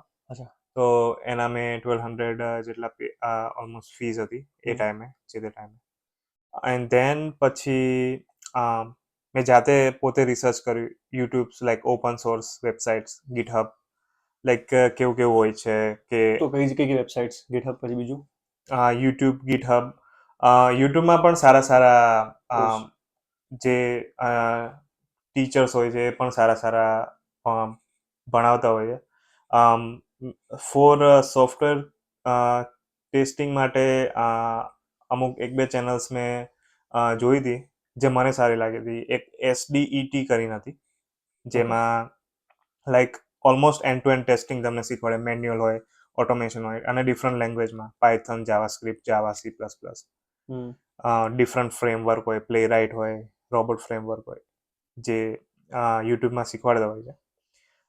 અને પછી મેં બીજી વાર મેં ઓટોમેશનમાં પણ એડમિશન લીધું. લાઈક ઓલમોસ્ટ મેં 500 જેટલા ભરી દીધા હતા. અને એ ટાઈમે મેં ઓલમોસ્ટ પાયથન બેઝિક જે હોય છે એમાં શીખી લીધું હતું અને મારા ઇન્ટરવ્યુઝ પણ ચાલતા હતા. તો ઇન્ટરવ્યૂમાં પછી મને એક મારી જે અત્યારે કરંટ કંપનીમાં જોબ કરું છું એમાં એક HR મને રીચ આઉટ કર્યો હતો. I think in April or May back in 2021. અને પછી જવાબ નહોતો આવ્યો, એનો જવાબ નહોતો આવ્યો પણ સ્ટીલ હું ટ્રાય કરતો હતો, keep trying and trying. And I think July એન્ડમાં એનો રિપ્લાય આવ્યો કે હજી એક ઇન્ટરવ્યૂ થશે તમારું. અને પછી તરત હું સિલેક્ટ થઈ ગયો ઇન્ટરવ્યૂ પાસ કરીને હમ. અને મને ઓફર પણ મળી ગઈ હતી. એટલે મારું માનવું એવું છે કે તમે જો આ ઓપન સોર્સ પ્લેટફોર્મ જેવા કે યુટ્યુબ છે, અમુક યુડેમીમાં પણ ફ્રી કોર્સીસ હોય છે, ગીટહબ, એમાં તમે જો એવા પ્લેટફોર્મનો લેવરેજ તમે લઈને તમે જાતે શીખી શકો તો એ બેસ્ટ છે. અને ઓલ્સો આપણે ટોરોન્ટોમાં તો દર શનિ રવિ આવી ઇવેન્ટ થાય જ છે જોબ ફેરની ઇન પર્સન કે જ્યાં તમે ઇન્ડસ્ટ્રીના લોકો સાથે કનેક્ટ કરો પોતાના રેઝ્યુમે લઈને. ડાઉન ટાઉનમાં મોસ્ટલી દર શનિ રવિ થતી થતી જ હોય છે. તમે ગૂગલ ઉપર સર્ચ કરો તો પણ તમને એ મળી જ જાય કે તો આ શું કરવાનું? Like job fair event in Toronto. So તમને ડિફરન્ટ લોકેશન ઉપર તમને મળી જ જાય. ઇન પર્સન બી હોય છે, અમુક વર્ચ્યુઅલ પણ હોય છે. અને સેમ હિયર અહીંયા ઓટોમાં પણ એવું જ છે. અને બીજું ઓન્ટારિયો ગવર્મેન્ટ જોડે પણ એક પ્રોગ્રામ છે, એમ્પ્લોયમેન્ટ ઓન્ટારિયો. રાઈટ. તો એમાં પણ તમે રજીસ્ટર કરાવીને તમારું રેઝ્યુમે અપડેટ કરાવીને તો એ લોકો પણ તમને હેલ્પ કરી શકે છે તમારા જોબ માટે. એ વેબસાઇટ છે કે પછી એના લોકેશન્સ બી છે, right? Physical location yes, physical location પણ છે એમ્પ્લોયમેન્ટ ઓન્ટારિયોના. તમારે ખાલી આઈ થિંક રજીસ્ટર કરાવવું પડતું હોય છે. પણ તમે ખાલી એમ્પ્લોયમેન્ટ ઓન્ટારિયોની વેબસાઇટ ચેક કરો, મે બી કદાચ સાઇન અપ કરો અથવા ફિઝિકલ લોકેશન ઉપર જતા રહો. હા, મેં શું નોટિસ કર્યું કહું કે અહીંયા આગળ છે ને આવી રીતના ગવર્મેન્ટ હેલ્પફુલ હોય છે જનરલી, કે તમે ઓવરઓલ બિગર પિક્ચરમાં જોવા જઈએ ને વિચારવા જઈએ ને તો ખરેખરમાં જોબવાળા ગવર્મેન્ટવાળા પ્રિફર કરે છે કે તમે સારી જોબ્સ કરો. એના સારા જોબ્સના ફાયદા બી હોય છે અને એના પ્રોગ્રામ્સ બી હોય છે. અને એ જોબ્સ તમને મળે એના બી પ્રોગ્રામ્સ હોય છે. એટલે લોકો ગવર્મેન્ટવાળા બી પુશ કરતા હોય છે કે તમે લોકો જોબ્સ લો, સારી લો, તમે ક્રેડિટ તમારી બનાવો અને ઓવરઓલ તમે પછી અહીંયા આગળ ફ્યુચરમાં તમે હાઉસ પરચેસ કરો. તે બી રિસેન્ટલી હાઉસ પરચેસ કર્યું આપણું, ઓલમોસ્ટ હાઉસનું ક્લોઝિંગ સાથે થયું હતું. અને આપણે નેબર્સ બી છીએ. એનું બી આજે આપણે ડિટેલમાં વાત કરશું. બટ અહીંયા લોકો પ્રિફર કરતા હોય છે ગવર્મેન્ટવાળા કે તમે સારું, ગવર્મેન્ટ પુશ કરતી હોય છે કે ભાઈ ઓકે તમે જોબ્સ લો.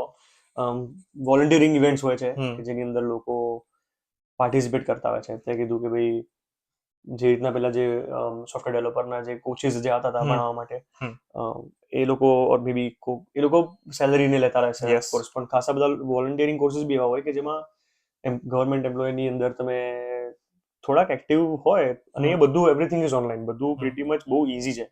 તમે થોડા એક્ટિવ હો તો તમે પોતાના વોલન્ટિયરિંગ કોર્સિસ લઈ શકો. તમે જો કોલેજની અંદર નવા આવ્યા હો, યુનિવર્સિટીની અંદર નવા આવ્યા હો, તમારે એક્સપિરિયન્સ કોઈ બી વસ્તુનો નથી અને તમારે જોવું હોય કે ઓર્ગેનાઇઝેશનની અંદર કેવી રીતના કામ ચાલતું હોય, કંઈક શીખવું હોય બિગર પિક્ચર, તો તમે વોલન્ટિયરિંગ કોર્સિસ લઈ શકો. સેલરીને તમે એઝ લોંગ એઝ તમે કોઈની પાસે જઈને કહો કે મારે સેલરી વોલન્ટિયરિંગ કરવું છે, મારે શીખવું છે, શીખવાડવા માટે તમને કોઈ ના નથી પાડતું. આઈ ફીલ લાઈક કે જનરલી ઓવરઓલ લોકો અપ્રોચેબલ હોય, તમને હેલ્પ કરે. તો તમારે કોઈ બી જોબમાં બી હેલ્પ જોઈતી હોય, રેઝ્યુમેમાં બી તમને હેલ્પ જોઈતી હોય, તમે એક્સ્ટ્રીમલી ઇન્ટ્રોવર્ટ હો કે પછી તમને આમ હેલ્પ ખબર ના પડતી હોય કે ક્યાં હેલ્પ લેવાની કે શું છે. ઓફકોર્સ યુટ્યુબ અને આ બધું અત્યારે બહુ થઈ ગયું છે.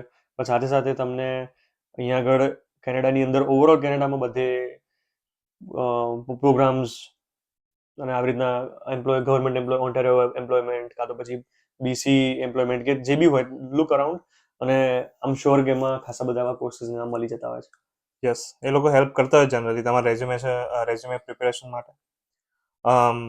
ઓલ્સો તમારે જે પણ ફિલ્ડ હોય, તો મેં પણ એક રજીસ્ટર કરાવ્યું હતું અહીંયા એમ્પ્લોયમેન્ટ ઓન્ટારિયોમાં.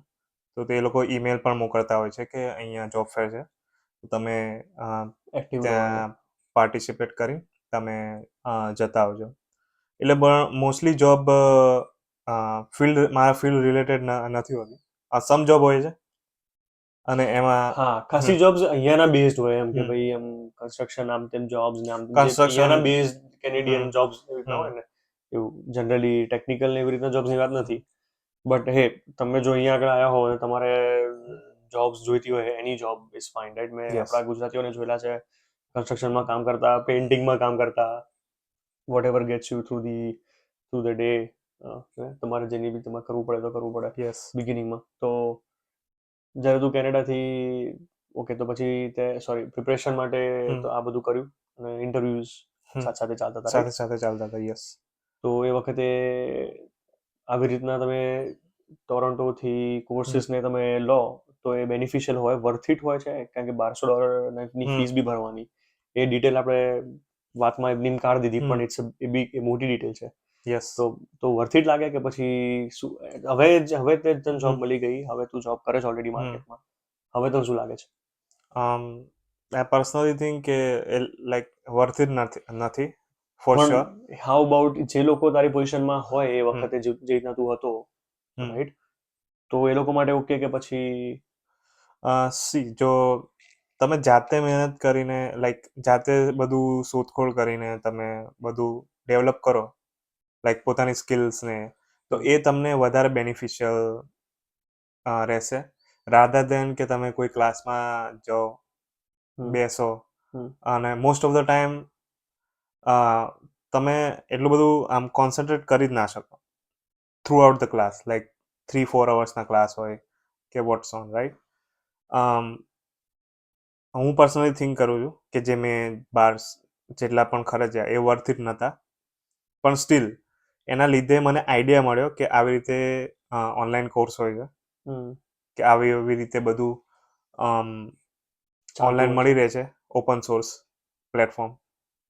તો અત્યારે મને એવું લાગે છે કે વર્થ ઇટ નથી, પણ ઓફકોર્સ કે જેને ટ્રાય કરવો હોય એ ટ્રાય કરી શકે છે, પણ એમાં પણ એ લોકોની અમુક કન્ડિશનો હોય છે. ઇફ એ લોકો તમને જોબ અપાવે તો તમારી યરલી સેલેરીના આઈ થિંક 20% એમને આપવા પડે. Right, okay. તો તમારે પે કરો અને પ્લસ કોર્સિસ બી લેવાના અને પ્લસ તમારી સાથે હા, એ લોકો જોબ કદાચ મે બી હેલ્પ કરતા હશે, આઈ ડોન્ટ નો, પણ જો એમના થ્રુ તમને જોબ લાગે તો આ કન્ડિશન છે. અચ્છા. અને એ વખતે પછી તમે કોર્સ કરીને એના થ્રુ જોબ લાગે તો તમારે એવરી યર આપવાના કે પછી ફર્સ્ટ ના, યર? ફર્સ્ટ યરના જસ્ટ 20%, વોટ તમારી ગ્રોસ સેલેરી હોય હા, એનું 20% એના તમારે 20%. આપી દેવાના. ઓકે. તો રાધર કે જાતે કોર્સ કરીને કરવાનું ને એમ્પ્લોયમેન્ટ જાતે શોધવું એ બેટર રહેશે રાઈટ, આ કેસમાં. if તમે કોર્સ લો, નો ડાઉટ તમને રાઈટ, ઓફકોર્સ તમે ઇન્ટરેસ્ટેડ હો અને તમે કોર્સ લો યા. અને આઈટી ની અંદર તો કેવું છે અને કે તમારે પછી તમે કોર્સ લઈને પછી તમે તમારી જાતે જોબ શોધવાની, એ મારું કેવું છે બેઝિકલી. તો ઇવન કોર્सेस બી લેવા હોય તો પે કરવું વર્થ ઇટ હોય કે આવી રીતના જઈને ફર્સ્ટ ફિઝિકલી તમે ટ્રાય કરો ઓપન સોર્સિસ. જો તમે એમાં કોન્સન્ટ્રેટ કરી શકતા હો, તમે જાતે કોન્સન્ટ્રેટ કરી શકતા હોય તો તમે પેડ કોર્સ તરફ જાઓ.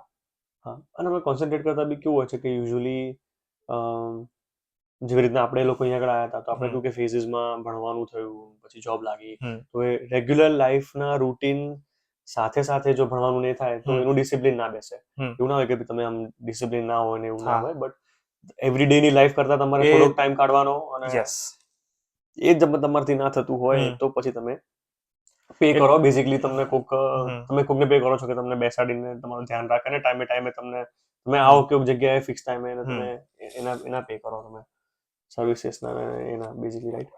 પણ જાતે કરી શકતા હોય તો પછી તો મારું માનવું એવું જ છે કે જો તમે જાતે કરી શકો પહેલા અને પછી તમને અંદરથી ફીલ થાય કે હજી મારે શીખવું છે કે જે online platform open source platform પર નથી મળતું, તો તમે ટ્રાય કરી શકો છો. અને એના કરતા મેં યુડેમી ને અત્યારે ફ્રી કોર્सेस આવી ગયા છે. યુડેમીમાં પણ ઘણા ફ્રી કોર્सेस મળે છે. તો ધેટ્સ ગુડ. અને એ વખતે પછી તો તું રેગ્યુલર રૂટીન નાઇટ શિફ્ટ કરતો હતો અને શનિ રવિની અંદર પ્રિપેરેશન અને એપ્લિકેશન, અને પછી ઇન્ટરવ્યુઝની પ્રોસેસ કેવી રીતે ચાલતી હતી? ઇન્ટરવ્યુઝમાં મોસ્ટલી વીકડેઝમાં જ આવતા હતા અને ક્યારેક 10 વાગે હોય સવારે, ક્યારેક 2 વાગે હોય. તો મેં પોતે પણ ઘણા ઇન્ટરવ્યુ મિસ કર્યા હતા, લાઈક 1-2 ડ્યુ ટુ સ્લીપ.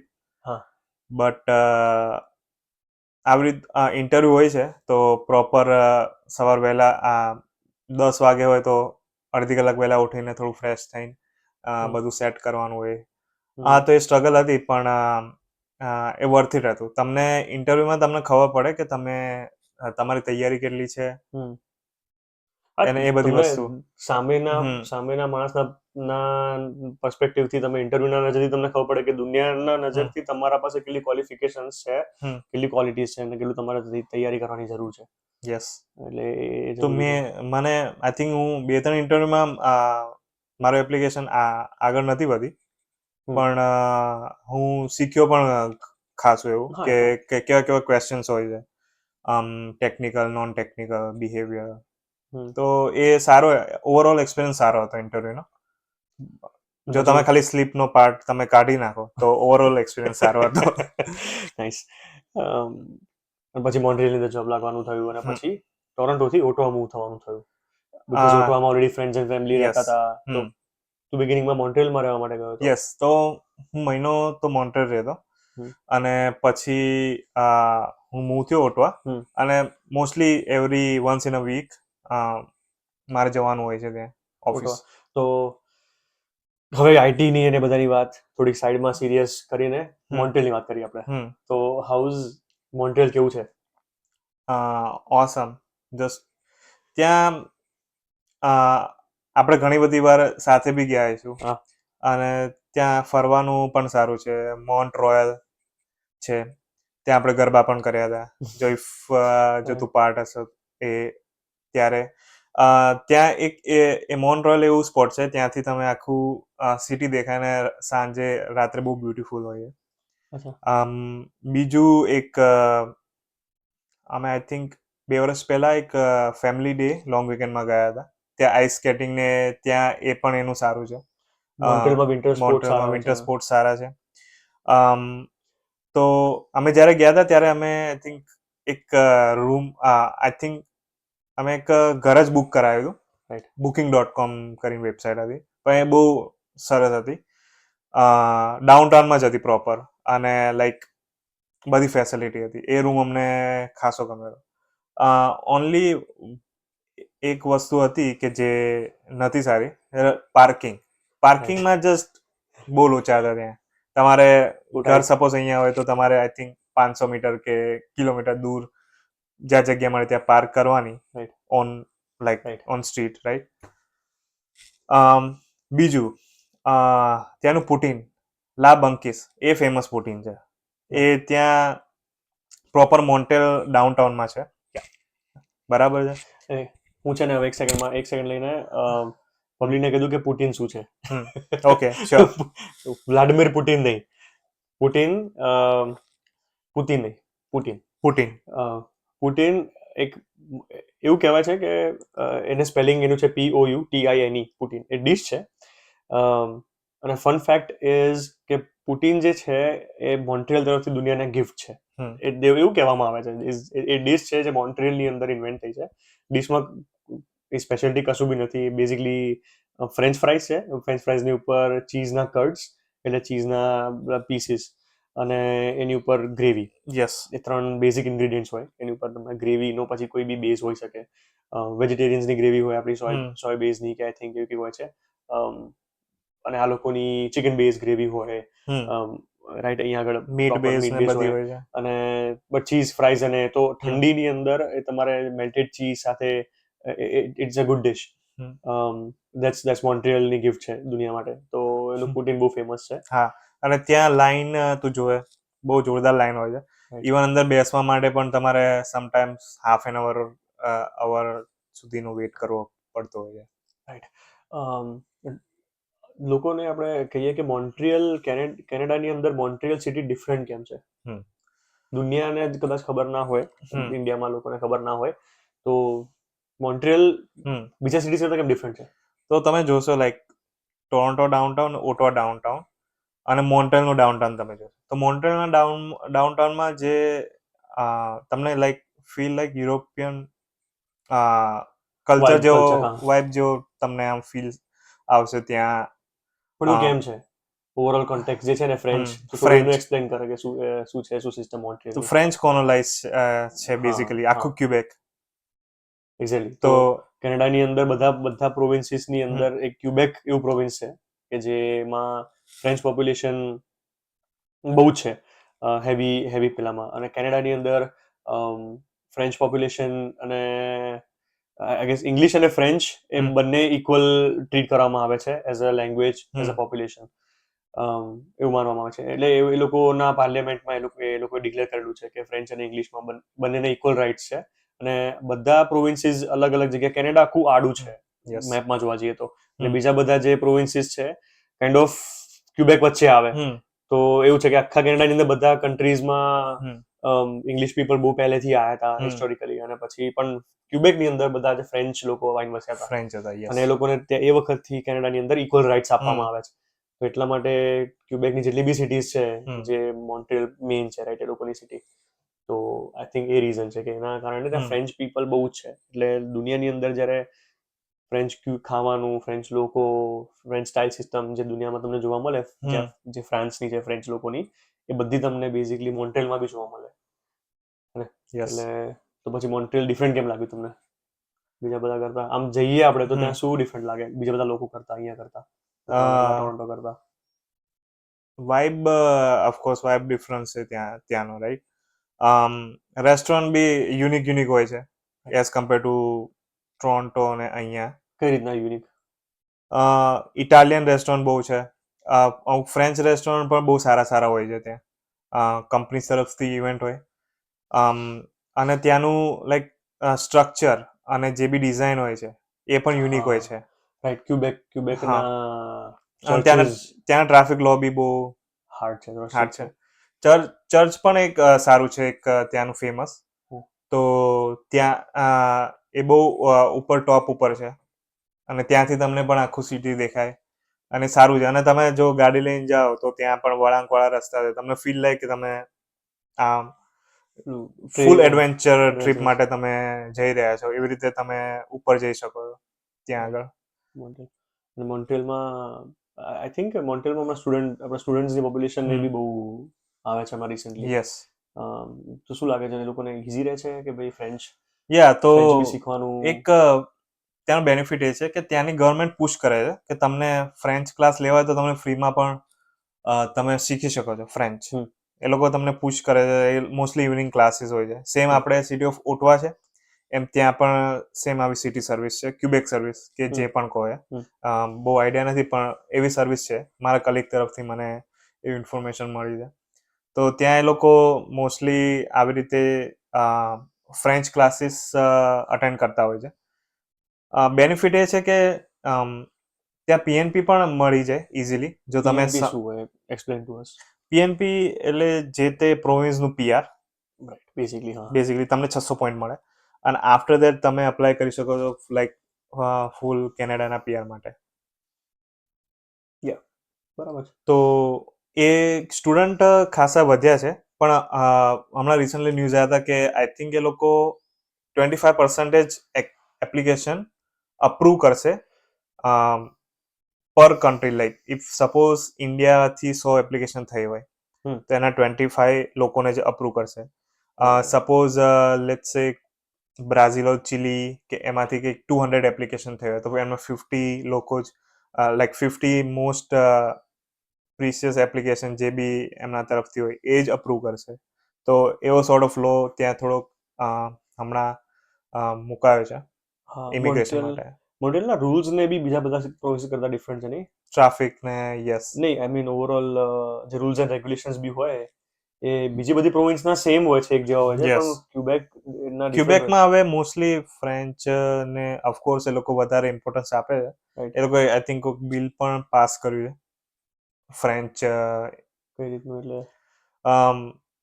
બહુ આઈડિયા તો નથી પણ લાઈક મોસ્ટલી બિઝનેસ કે જે પણ લાઈક પેપર વર્ક કે જે પણ હોય એ ફ્રેન્ચમાં કમ્યુનિકેશન ફ્રેન્ચમાં કન્ડક્ટ કરવાનું રહેશે અને that sort of bill I think. પણ બહુ like I don't have much idea about it. પણ એ લોકો ઓવરઓલ ઓન પેપર બી જોવા જઈએ કે ઇમિગ્રેશન જોવા જઈએ કે કોઈ બી જગ્યાના જે લોસ છે ને, તો મારા ખ્યાલથી બીજા બધા પ્રોવિન્સના સેમ હોય છે. મોસ્ટલી સેમ હોય છે. અને મોસ્ટલી બી નહીં, એ બધા એક સાથે સેમ જ બહાર પાડે છે કે ફેડરલ ગવર્મેન્ટના બધા પ્રોવિન્સના રૂલ સેમ. આ રૂલ કેનેડાની અંદર ઇમ્પ્લાય થશે, પણ પછી નીચે નાનું ખાનું બી હોય કે જ્યાં લખેલું if you are living in Quebec this. તો એ થોડું એક્સપ્લેન કર ને કે શું હોય. એનો બહુ આઈડિયા નથી મને કે વાય કે તે લોકો કેમ આવું કરે છે. પણ એ શું હોય છે એ એક્સપ્લેન કર કે શું હોય છે.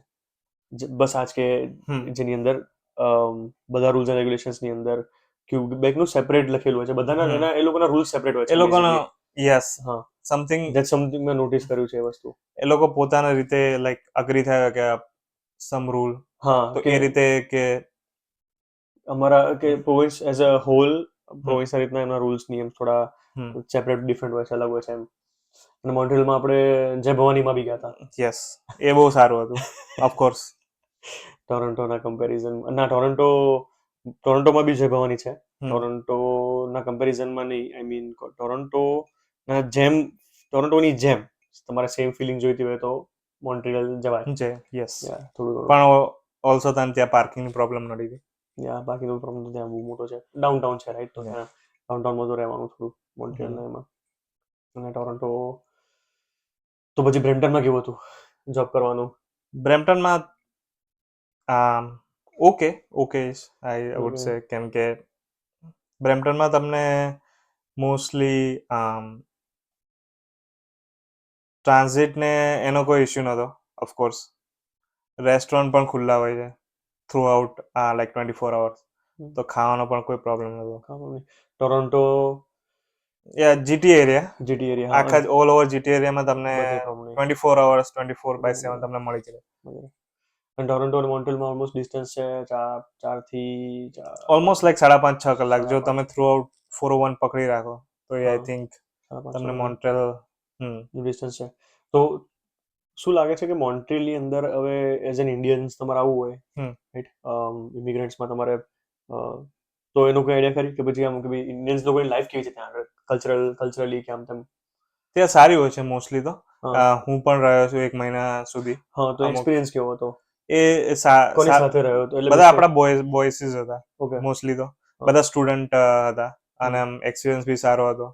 એ લોકો બી મહેનત કરતા હતા, જોબ કરતા હતા. એ લોકો મોન્ટ્રીયલમાં જતા હતા બધા વર્ક કરવાના હતા કે સ્ટુડન્ટ? બધા સ્ટુડન્ટ અને વર્ક બંને મિક્સ હતા. હા.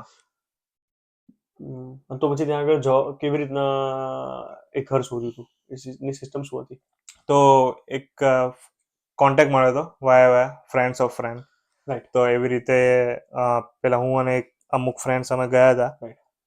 ત્યાં મૂવ થતા પહેલા એ ફ્રેન્ડને મળી લીધું હતું. અને જનરલી જ્યારે તમારે ઇફ ઇન કેસ પ્રોવિન્સ બીજા સિટીઝમાંથી તમે જો કદાચ મૂવ કરતા હોય તો સારો અપ્રોચ શું હોય? કોન્ટેક્ટ ના હોય, લેટ્સ સે તારો તો કોન્ટેક્ટ હતો તો વાંધો નતો, પણ કોઈ બીજું હોય કે જેને કોન્ટેક્ટ ના હોય આમ તેમ, તો કોઈ વેઝ તો બીજા શું વેઝ હોય? વેઝ તો કાઇન્ડ ઓફ ઓનલાઈન એપ્લિકેશન્સ ને હોય રાઈટ? Online applications. તમે સપોઝ કેજીજીમાં તમે જો એડ્સ ફેસબુક માર્કેટ પ્લેસ ઉપર, અને ઓનલાઈન જો કે ત્યાં કઈ રીતે if anyone needs roommate or vote, તો એ જ બેસ્ટ વે છે.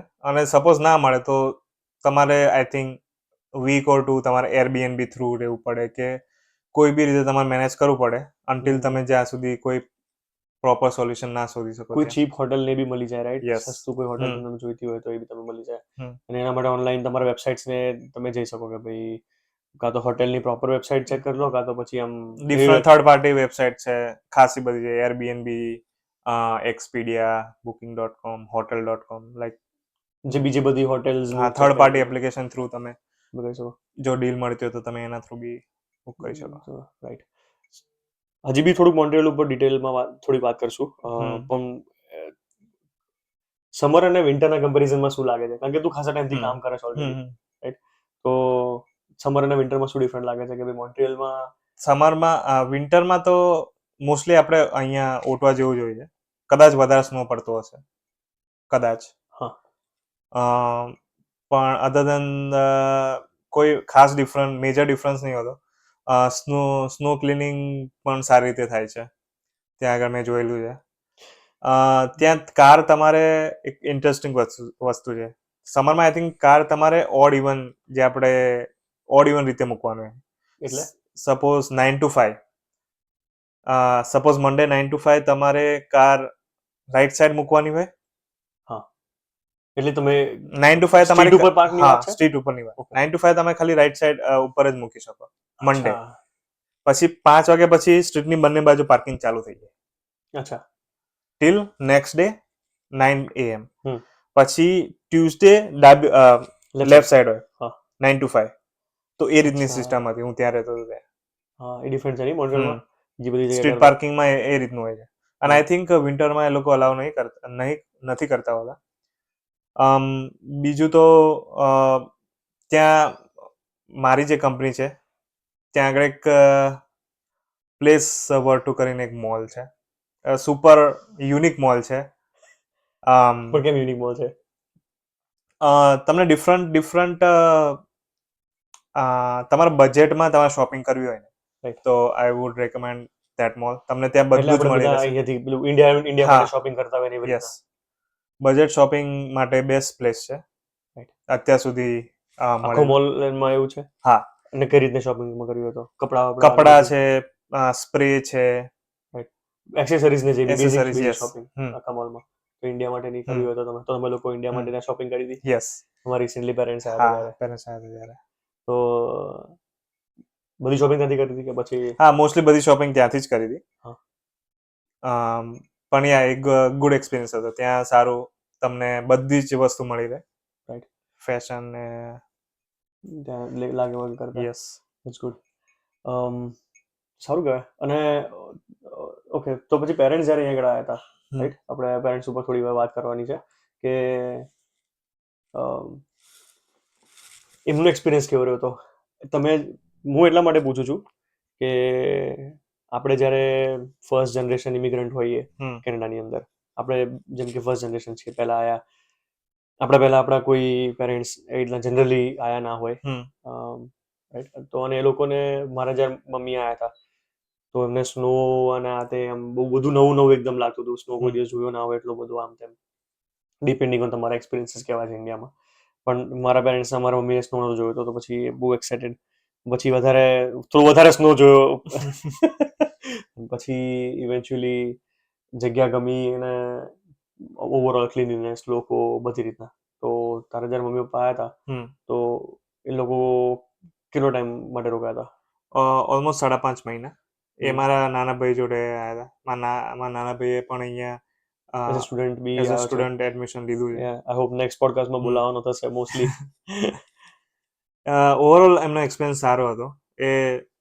એમણે 3 સિઝન જોઈ છે. સમર, ફોલ અને વિન્ટર.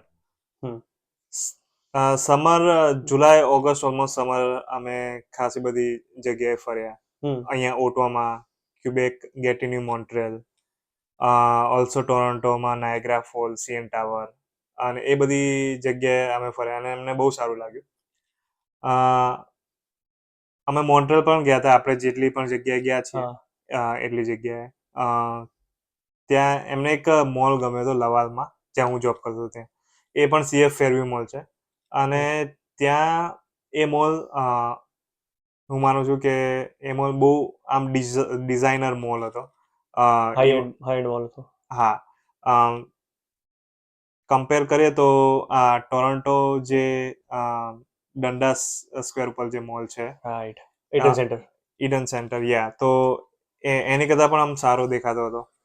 ક્રિસમસ હતું એ ટાઈમે, એટલે બહુ વ્યવસ્થિત રીતે એ લોકોએ ઓર્ગેનાઇઝ ને ડિઝાઇન કરેલો હતો. એમને એ ગમ્યું. શોપિંગ બી ઓફકોર્સ ત્યાં પ્લેસ વર્તું ત્યાંથી કરી હતી. પછી ગેટિન્યુ કસિનોમાં પણ ગયા હતા. મોન્ટ્રીયલના કસિનોઝ બી બહુ ફેમસ છે. મોન્ટ્રીયલ નહીં, પણ ગેટિન્યુમાં ગયા હતા. મોન્ટ્રીયલના કસિનોમાં લગભગ આપણે ગયા હશું.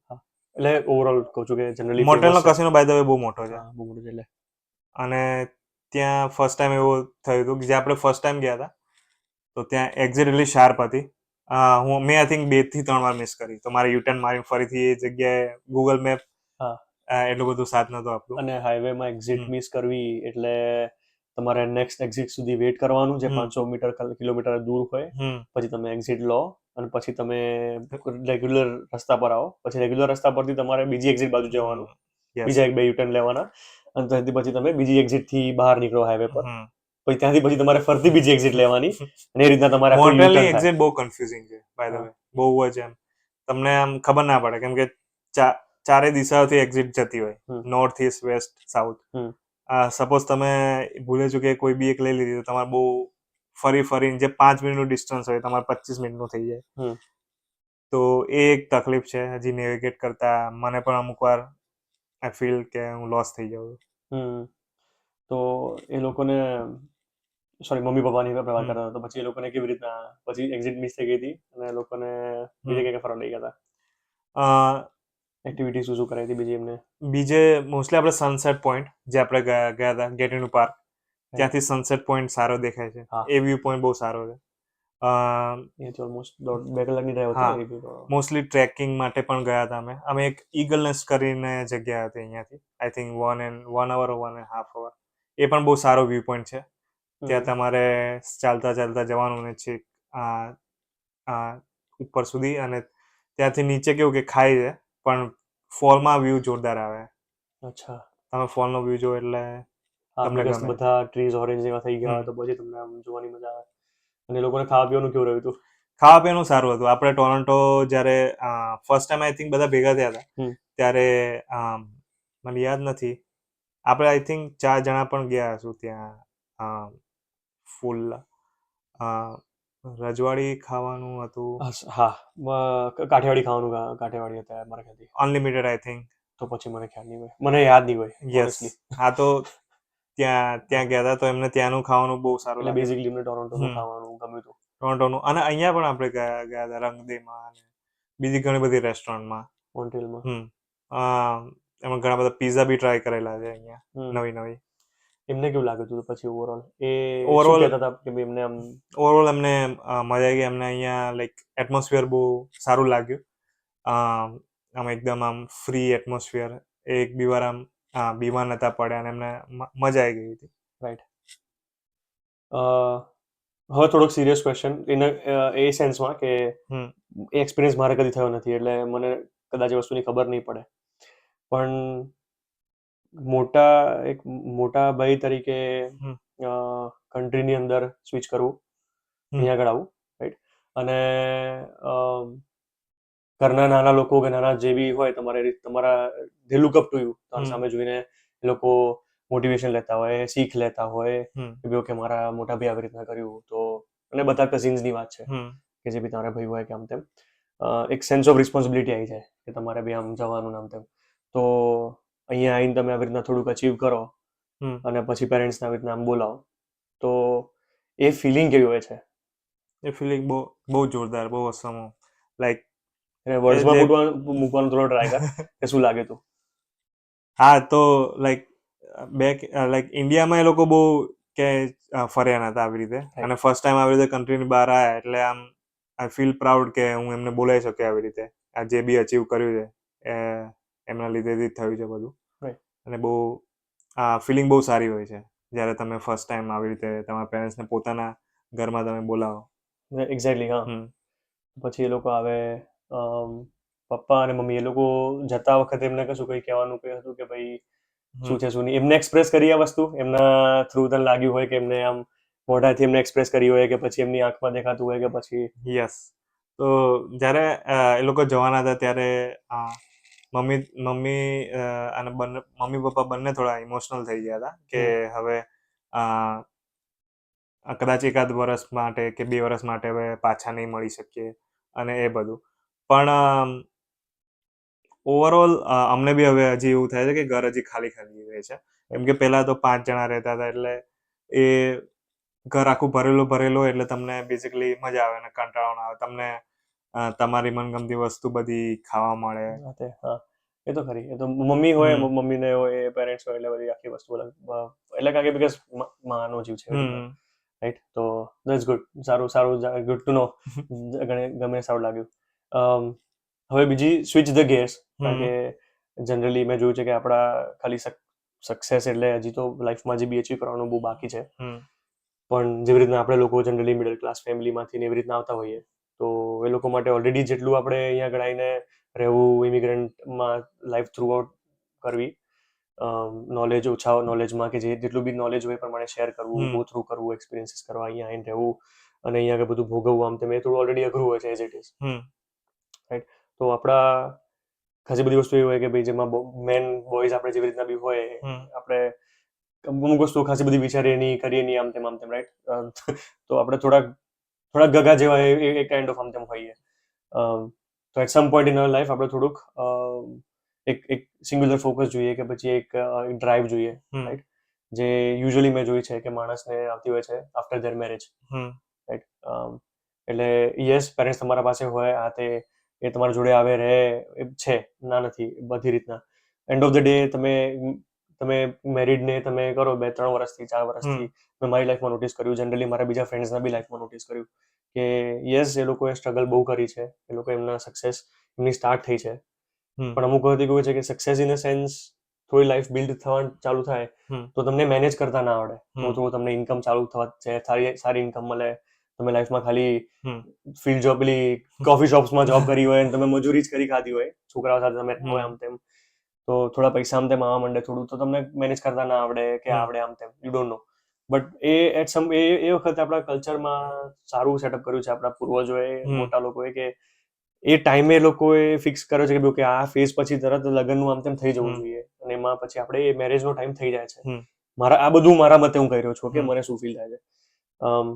અને એ ટાઈમે છોકરો પછી વધારે અલાઈન થાય છે, અને પછી એને જે બી ફોકસ સિંગ્યુલર થઈને લાઈફમાં થોડો વ્યવસ્થિત રીતના ડ્રાઈવ થાય છે, અને એની લાઈફ સક્સેસફુલ વધારે થાય છે, રાઈટ. એ ફેઝ મે બી મેરેજનો ફેઝ કે આમ તેમ ના આવે, આઈ ફીલ લાઈક, મારા ખ્યાલથી તો આ વસ્તુ અત્યારે હાલ થવી પોસિબલ નથી, મને લાગે ત્યાં સુધી, કે ઓર એ વહેલા થવી પોસિબલ નથી. ઘરને બને તમારે, તમે થોડા સક્સેસ તો થાવ, પણ તમારે મોડા થાય, કે કાં તો તમારે ત્યાં સુધીમાં તમે બધું ખોઈ નાખ્યું હોય કે whatever, I feel like. પણ મારો કહેવાનો પોઈન્ટ છે કે મેરેજ બી આપણી પાછળ સક્સેસમાં બહુ મોટો એવી રીતના હોય છે. તો તને શું લાગે છે કે છેલ્લા ઓલમોસ્ટ 3-1 વર્ષ જેવા થઈ ગયા તારા મેરેજના, 3 વર્ષ કેમ તેમ, રાઈટ?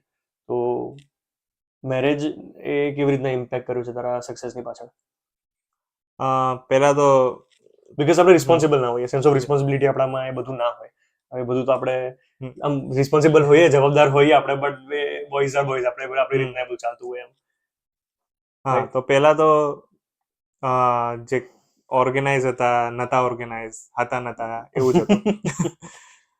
એટલે એ બધી વસ્તુઓ ઇમ્પેક્ટ કરે કે ભાઈ તમને ખ્યાલ ના હોય કે ઘરમાં કઈ કઈ વસ્તુ, શું જોઈએ શું નહીં, કઈ રીતે તમારે મેનેજ કરવાનું, આ તે. તો હું પણ એગ્રી કરું છું કે મેરેજ પછી એ બધું ગાડી પાટે ચડી જાય. Right, yeah, I feel like એ જરૂરી છે, જોઈએ. અને બંને સાઈડ એ વસ્તુ બી થાય, રાઈટ, કે તમારે બંને સેમ ઉંમરના હોય, તમારા થોટ્સ અલાઈન કરતા હોય એક સાથે, તમારા વિચારને, અને ઇવેન્ચ્યુઅલી પછી તમારે કયું કે 50, 60, 70 વર્ષ, 80 વર્ષ તમારે જોડે આમ તેમ કાઢવાના હોય તો તમે બોન્ડ કરો ને. પણ બિગિનિંગમાં જે ફેઝ હોય લાઈફનો, એના વિશે થોડી તો તું હાઇલાઇટ કર કે ભાઈ કેવું રહ્યું હતું તારા બિગિનિંગમાં, કે તમારે એડજસ્ટમેન્ટ પીરિયડ હતું, અને પછી તમારે અત્યારે ફેઝ કેવો છે, શું છે શું નહીં એમ. મારા મેરેજમાં, લાઈક અમારા marriage was very quick, right. During Covid હતું, તો પછી એટલો બધો ટાઈમ સાથે નતો મળ્યો, અને પછી થોડા ટાઈમ 6 મહિના સુધી દૂર હતા, અને પછી વિઝા આયા, અને પછી સાથે રહેવા લાગ્યા. એટલે સ્ટાર્ટિંગમાં થોડું એડજસ્ટમેન્ટ, થોટ પ્રોસેસ થાય, એકબીજાને સમજતા કે ભાઈ કેવું છે, શું છે, કેવું ગમે છે, શું કરવાનું. અને પછી ધીમે ધીમે જેમ તમે ટાઈમ વધારે સ્પેન્ડ કરો એમ તમે અનુકૂળ થઈ જાઓ. અને ધીમે ધીમે હજી એ ઓનગોઈંગ પ્રોસેસ જ હોય છે, તો તમારે પ્રોસેસ ચાલુ છે. હું એટલા માટે પૂછું કે આપણે યંગ ને આવી રીતના હોઈએ તો આપણા લાઈફમાં એક સાથે ફેઝિસ આવતા હોય, તો એ બહુ ઇમ્પોર્ટન્ટ પાર્ટ કરે છે. તો તારા માટે કેવી રીતના હતું? તો તારા કોઈ મગજમાં બીજો કોઈ આઈડિયાસ આવતા હોય, ડિસ્ક્રિપ્શનમાં હોય તો feel free. Behind your success, કે હજી બી તું ડીપ વિચાર તને લાગતું હોય કે ભાઈ ઓકે, લાઈફ તારી કેવી રીતના ચેન્જ થઈ મેરેજ પછી, in a positive way? Marriage પછી તો મોસ્ટલી તો હજી પણ હું એ જ જોબ કરતો હતો જે બ્રેમ્પટન વાળી હતી, રાઈટ. મોસ્ટલી તો પેલા થોટમાં એ જ હતું કે ફાઇનાન્શિયલી સ્ટેબલ કઈ રીતે રહેવું, અને એના માટે શું કરવું જોઈએ. તો પછી આ જોબ સ્વિચ કરવાનું, કે હાયર પે વાળી જોબ શોધવાનો વિચાર આવ્યો મગજમાં, પછી એના માટે મહેનત કરી. એ સેન્સ પછી આવે તમે જ્યારે મેરિડ થઈ ગયા હોય ત્યારે, રાઈટ, કે બંને જણાનું હવે સાચવવાનું છે, આખા ઘરનું મેનેજ કરવાનું છે. પ્લસ તમે વિઝન બી તમારું વધવા માંડે, કે તમે આગળનું વિચારવા માંડો, જે આપણે યુઝ્યુઅલી એ વખતે વિચારતા ના હોઈએ. આપણે ખાલી કાલનું બી આપણને ખબર ના હોય, એટલી બોયઝ રહેતા હોય એટલે, રાઈટ. તો દેટ્સ ગુડ, એ વસ્તુ સારી છે. પછી તમે લોકો જોડે અહીંયા આગળ ઘરને બાય કર્યું, તો કેવું છે કે તમે એક સાથે વસ્તુઓ બી ગો થ્રુ કરો, તો તમે બોન્ડ બી સારી રીતના થાવ, રાઈટ. યસ. તો નવા ઘરવાળી ફિલિંગ કેવી હતી? જોરદાર ઘરવાળી હતી, ફિલિંગ ઓસમ. બહુ આમ સુપર્બ અને બહુ જોરદાર યાદગાર હતી. સ્ટાર્ટિંગમાં નવું ઘર લીધું હતું. બંનેના પેરેન્ટ્સ બહુ પ્રાઉડ ફીલ કરતા હતા. અને થેન્ક્સ ટુ યુ કે તમારા થ્રુ જ પછી અમે આ સાઇટ જોઈ હતી અને પછી ફૂલ પ્રોસેસ આપણે ઓલમોસ્ટ સાથે જ કમ્પ્લીટ કરી હતી. એટલે ગાઈડન્સ પણ આપણે ખાસું એવું મળી ગયું. જોડે જોડે શીખતા રહો ને. હું એ વસ્તુ જ કહું છું કે ઇવન મેરેજમાં કરતા બી એવી રીતના સેમ ઉંમરના તમે જેવી રીતના બોન્ડ હોય, તમે જોડે શીખો, તમે જોડે ગો થ્રુ કરો. આપણે જોડે ઘર લેવાનું એવી રીતના મેળ પડ્યો તો જોડે શીખી બી રહ્યા છીએ હજી હાલની ડેટમાં બી કે શું હોય શું નથી હોતું. હજી રિસેન્ટલી બી આપણે પ્રોગ્રામ્સ બી પેલું નવું પેલી ઇન્ફોર્મેશન લઈને આવ્યા હતા કે ડિટેલમાં પછી પાછળ હમણાં વાત કરીએ આપણે કે કેવી રીતના શું પ્રોગ્રામ હોય છે. બટ આપણે અત્યારે વાત કરતા હતા કે તારે મેરેજ અને પ્લસ બોન્ડિંગ અને તમારા સક્સેસ એટલે તમે જોડે તાર લાઈફમાં જોબનું થવું, પછી મેરેજનું આતે થવું અને પછી ધીમે ધીમે સક્સેસ આવી, ઘરનું લેવાનું તમે જોડે કર્યું, તાર જોબ સારી લાગવી, રાઈટ, અને એનાથી પછી જોબ નાતે તો હવે ઘરને તમે લીધું છે, નવું ઘર લીધું અને એ ફીલ નવા ઘર લેવા માટેની તમારે પ્રોસેસ નહીં શું હતું? તમે લોકો આમ મગજમાં કેવી રીતના આઈડિયા આવ્યો કે ભાઈ ઓકે ના હવે ફેસ થઈ ગયો છે કે હવે ટાઈમ થઈ ગયો છે કે આમ તેમ? એટલે અમે રેન્ટ ઉપર રહેતા હતા ત્યારે ફીલ લાઈક કે અમે રેન્ટ ભરે છે બધું ટોટલી વેસ્ટ છે. એટલે અમે વિચારતા તો ખાસા ટાઈમથી હતા. પછી અમે એક બે જગ્યાએ જોયા હતા ઘર, મિન્ટો, મેટમી અને એ બધા. તો પછી આ બજેટમાં આ જ ફિટ થયું હતું. ડિઝાઇન પણ ગમી ગઈ હતી સારી એવી, nice and like little our precious little house. તો પછી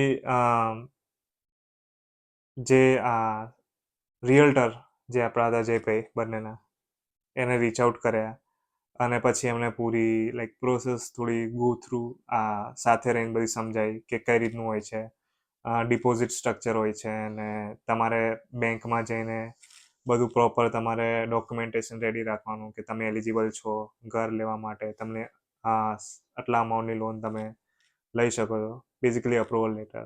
રાઈટ. તો થોડી ઇન્ફોર્મેશન તમે લીધી તો તમે પ્રોસેસ સ્ટાર્ટ કરવામાં રિયલ્ટર થ્રુ એ તો 1 by 1 પ્રોસેસ થઈ. તો ઓવરઓલ સમરાઇઝ કરવું હોય કે ભાઈ કોક વ્યુઅર જોઈ રહ્યું હોય અને ઈચ્છા હોય કે ભાઈ ઓકે મારે કેનેડાની અંદર ફર્સ્ટ હોમ મારે બાય કરવું છે, રાઈટ, તો કઈ વસ્તુ એને કન્સિડર કરવી પડે પહેલેથી? હવે તને એવું શું લાગે છે કે આ વસ્તુનું મેં પહેલેથી વિચાર્યું હોત તો મને ફાયદો રહ્યો હોત, સારું હોત, આપણે કંઈક શીખ્યા હોઈશું તો તને એવું શું લાગે, કંઈક લાગે છે ઓરેન્જ તને એવું શું લાગે છે કે તે કરેક્ટ કર્યું, સાચું કર્યું, જે હું રેકમેન્ડ કરીશ કે જે કરવું જોઈએ? બેઝિકલી જે RRSP ને જે પણ અકાઉન્ટ હોય એ અગાઉથી તમે ખોલાવી શકો અને જેટલું મેક્સિમમ કોન્ટ્રીબ્યુટ કરી શકો. કદાચ મેં જો એ અગાઉથી સ્ટાર્ટ કર્યું હોય તો આઈ થિંક હું કદાચ વધારે ડાઉન પેમેન્ટ કેવી રીતે પે કરી શકતો હોય.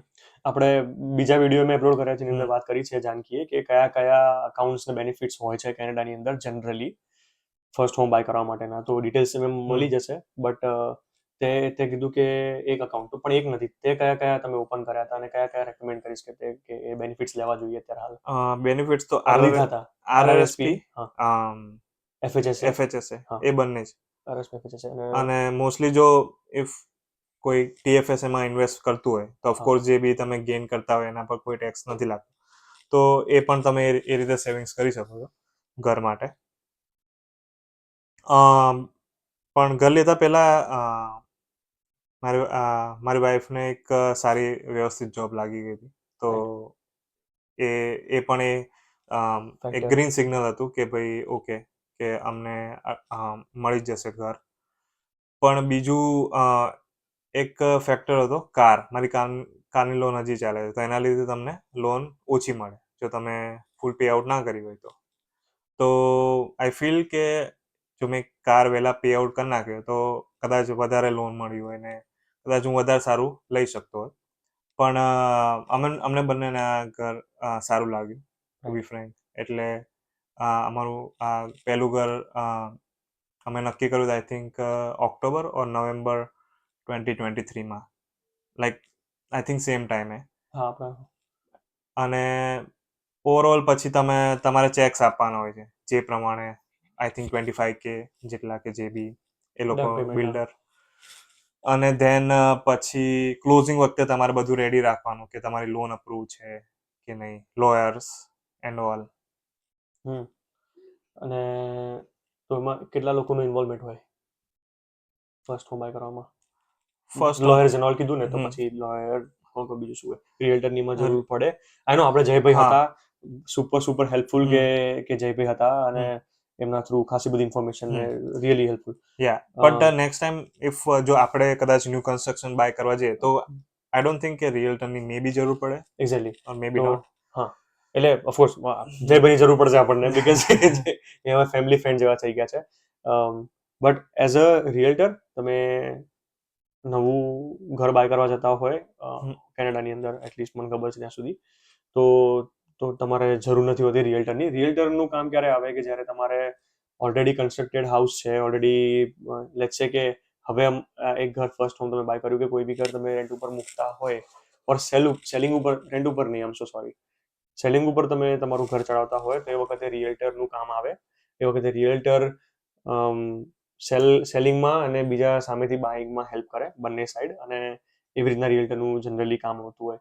બટ નવા કન્સ્ટ્રક્શન હોમની અંદર એઝ અ રિયલ્ટર તમારે જરૂર ના પડે, બીકોઝ તમે સીધા તમે જઈ શકો કન્સ્ટ્રક્શન વાળા જે બી બિલ્ડર્સ હોય અહીંયા આગળ, મેટમી, મેટ્રિક, બીજા કયા કયા છે, રિચક્રાફ્ટ, રિચક્રાફ્ટ, ક્લેરિચ. ક્લેરિજ, એ બધા પાસે તમે જઈને ઓનલાઈન તમે ચેક કરીને તમે ઇન્ફોર્મેશન એમને આપીને તમે કહી શકો કે હું નવા બિલ્ડમાં ઇન્ટરેસ્ટેડ છું, અને એ લોકો એવી રીતના ઓપ્શન્સ આપે તમારે રિયલ્ટરનું ત્યાં. તો જનરલી જરૂર નથી હોતી, બટ એના સિવાય પછી બીજા કોણ લોકો ઇન્વોલ્વ હોય હાઉસ બાઇંગના પ્રોસેસમાં? મોસ્ટલી આ બિલ્ડર, સેલ્સ ડિપાર્ટમેન્ટ, હમ. પછી એમને જે અહીંયા સાઇટ જે ઉપર હોય, સાઇટ એન્જિનિયર, જે આપણને ટૂર કરાવે, રાઈટ, એને કહેવાય ફ્રેમવર્ક. રાઈટ. કે જે હજી ફ્રેમ બનેલી હોય ઘરમાં, તો તમને બતાવે કે આ તમારો માસ્ટર બેડ છે, અહીંયા તમારું વોશરૂમ, કિચન ને એ બધું. ઘર હા જ્યારે હાફ પ્રિપેર થયું હોય, હા અડધું પ્રિપેર થયું હોય ત્યારે એ લોકો હોય. પછી લોયર્સ હોય, ઓફકોર્સ, બેંક હોય, બેંકના મોર્ગેજ એજન્ટ હોય, ઓર તમે ડાયરેક્ટ બેંકમાં બી જઈ શકો. પણ જો તમે ડાયરેક્ટ બેંકમાં જાઓ તો ત્યાં પણ એ લોકો એક મોર્ગેજ એજન્ટ અસાઇન કરેલો હોય, જે મેં જ્યારે જાતે અપ્રોચ કર્યો હતો, અને એણે મને આઈ થિંક થોડો હાયર રેટ આપ્યો હતો, ઇન્ટરેસ્ટ રેટ. અને બીજા વાયા કોઈક ફ્રેન્ડે મને કોન્ટેક્ટ આપ્યો હતો, એણે કમ્પેરેટિવલી લો ઇન્ટરેસ્ટ રેટ આપ્યો હતો એમને એપ્રોચ. એજન્ટનો નંબર આપ્યો તો યસ. અહીંયા આગળ એવા એજન્ટ્સ એવા હોય છે હમ કે જેના બીજા બેંક જોડે અફિલિએશન હોય, બીજા બેંક જોડે યસ. લોકોનું સેટિંગ તો ના કહેવાય, રોંગ વર્ડ છે, બટ એના જેવું હમ લોકોને કોન્ટેક્ટ હોય, અને એ લોકો એમની રીતના કરતા હોય છે. તો તમને થોડો રેટ પ્લસ માઇનસ કરી થોડો ઓછો એ લોકો આપી શકતા હોય, કારણ કે એ લોકો કમ્પેરિઝન કરે અને એ લોકો નેગોશિએટ કરી શકતા હોય કે આ ખબર નહીં એ લોકો શું કરે છે. આપણને ખબર હોત કે લોકો શું કરત, આપણે બી એ કરતા હોત. પણ બેઝિકલી એમની જોબ છે, એમનું કામ છે કે એ લોકો આપણું રેટ થોડો ઓછો કરી આપે, અને અને બીજી બધી જોબ્સમાં તમારા ઓપ્શન્સ ચેક કરી શકે. યસ, ઓલ્સો કે જ્યારે ઘર બાય કરો ત્યારે ઇન્ટરેસ્ટ રેટ માટે બે ત્રણ જણા માટે તમારા ઓપ્શન્સ લો. મેં આઈ થિંક 2 થી 3 જણા જોડે ઓપ્શન લીધેલા હતા, તો મને જે સૌથી સસ્તો રેટ મળ્યો હતો, હું એમના જોડે પછી ગયો હતો. એટલે સપોઝ તમારું અપ્રૂવ થઈ ગયું કે ઓકે તમને આટલા પર્સન્ટે અપ્રૂવ થઈ ગયું છે, તો પણ તમારે જો તમારી જોડે ગેપ હોય ટાઈમ, તો તમારે you should look four another option as well, કે તમને કદાચ કોઈ સારી એવી ડીલ મળે, રાઈટ. જો તમારી જોડે ટાઈમ હોય તો. ઓર એલ્સ કે જો તમારું ફર્મ અપ્રુવલ હોય તો તમે એમની જોડે જઈ શકો છો. આ મારો ઓપિનિયન છે. નાઈસ. તો ફર્સ્ટ હોમમાં જ્યારે આ બધું આ કેઓસ જે લાઈફમાં તમે ઘરમાંથી નીકળ્યા હોય, કેનેડા, ઇન્ડિયા છોડીને, બખારો તમે પછી તમે જે થ્રુ આઉટ તમે બધું પેન, ફ્રેન્ડ્સ એન્ડ ફેમિલી બધું રસ્તામાં તમને મળે અલોંગ ધ વે, પછી તમે બધું પાર કરીને જ્યારે ઘર તમે પોતાનું લઈને તમે થોડુંક બધું ગો થ્રુ કરીને તમે જ્યારે આવો પીસ, શાંતિથી, તો એ ફર્સ્ટ ડેઝ કે ફર્સ્ટ વીક્સની ફિલિંગ કેવી હોય? મૂવ થઈ ગયા, બધો સામાન બામાન બધું થઈ ગયું, પછી તમારે પ્રોસેસ થઈ ગયું, પછી એ ફિલિંગ કેવી હોય? પછી થોડી ફિલિંગ એકદમ શાંત, એવું થાય કે લાઈફ એકદમ શાંત છે, રાઈટ. પીસ બહુ સારી શાંતિ લાગે અનટિલ કે જ્યારે તમે પહેલો હપ્તો ભરો. જ્યારથી બિલ પણ સ્ટાર્ટ થાય. એ ઓફકોર્સ એમાં કારણ કે હા. તમે ઓલરેડી રેન્ટ ઉપર આપતા છો તો હમ. આઈ ડોન્ટ થિંક કે સરપ્રાઈઝ એમાં આટલું હોય. બીજું કે અમે બી ઓલરેડી અમે ફ્રેન્ડ્સ જોડે રૂમ અમે બંને કપલ જોડે જ રહેતા હતા રૂમ શેર હા કરીને આવી રીતે. અને જ્યારે તમે પોતાના ઘરમાં મૂવ થાવ ત્યારે થોડું લાઈક કાઇન્ડ ઓફ ફીલ થાય કે ઓકે તમે બધા એકલા એકલા આમ ફીલ થાય પણ એટ ધી એન્ડ તમારા ફ્રેન્ડ્સ ને બધા વિઝિટ થતી હોય રેગ્યુલરલી એટલે આવતા હોય તમે ધીમે ધીમે યુઝ ટુ થઈ issue જાઓ. હોય. અને કાઇન્ડ ઓફ કેવું થાય કે એ લાઈફમાં તમારા એ સોસાયટીને તમારા તમે બેઝિકલી તમે એવું કહી રહ્યા છો કે ભાઈ ઓકે હવે આપણે આપણી લાઈફ ચાલુ કરવા માટે રેડી છીએ. હમ. તમે ઘર લો તમે પોતે મૂવ કરો આમ તેમ તો એ કાઇન્ડ ઓફ એવું બી કહેવાય કે ભાઈ ઓકે હવે બેચલર લાઈફ હવે આ બધો ફેઝ ધીમે ધીમે જવાનો છે અને હવે ધીમેથી બીજા બીજા ચેપ્ટર સાઈડ ચાલુ કરવાનું એવું એવું ફીલ થયા કરે કે પછી એવું લાગે ખરી કે હવે ધીમે ધીમે મોટા થવા માંડ્યા અને હવે આમ બીજા ફેઝ આવશે લાઈફના હવે. યસ.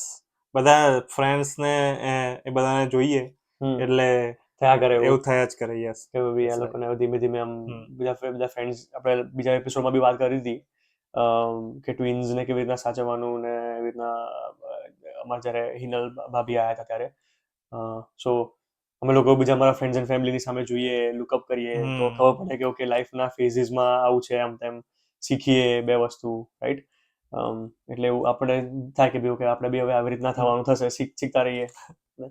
તો એ લોકોને હોસ્ટ અહીંયા કેવું સિસ્ટમ કેવી રીતે સાચી તમે લોકો ફ્રેન્ડ્સ એન્ડ ફેમિલીને હવે મૂવ થઈ ગયા હવે તમે ડિનર નામ તમે હોસ્ટ કરો તો એ ફિલિંગ કેવી હોય એ એ ફિલિંગ બહુ જોરદાર હોય ને નાઇસ હોય રાઈટ. કે ચલો કે હવે બધા ભેગા થઈશું થોડી હા હી કરીશું અને મજા આવશે બેસિકલી ડિનર. બટ એ બધા ભેગા થાય તો એમની બી થાય છે. હા. એ હોસ્ટ કરવાની ફિલિંગ ડિફરન્ટ કેમ હોય?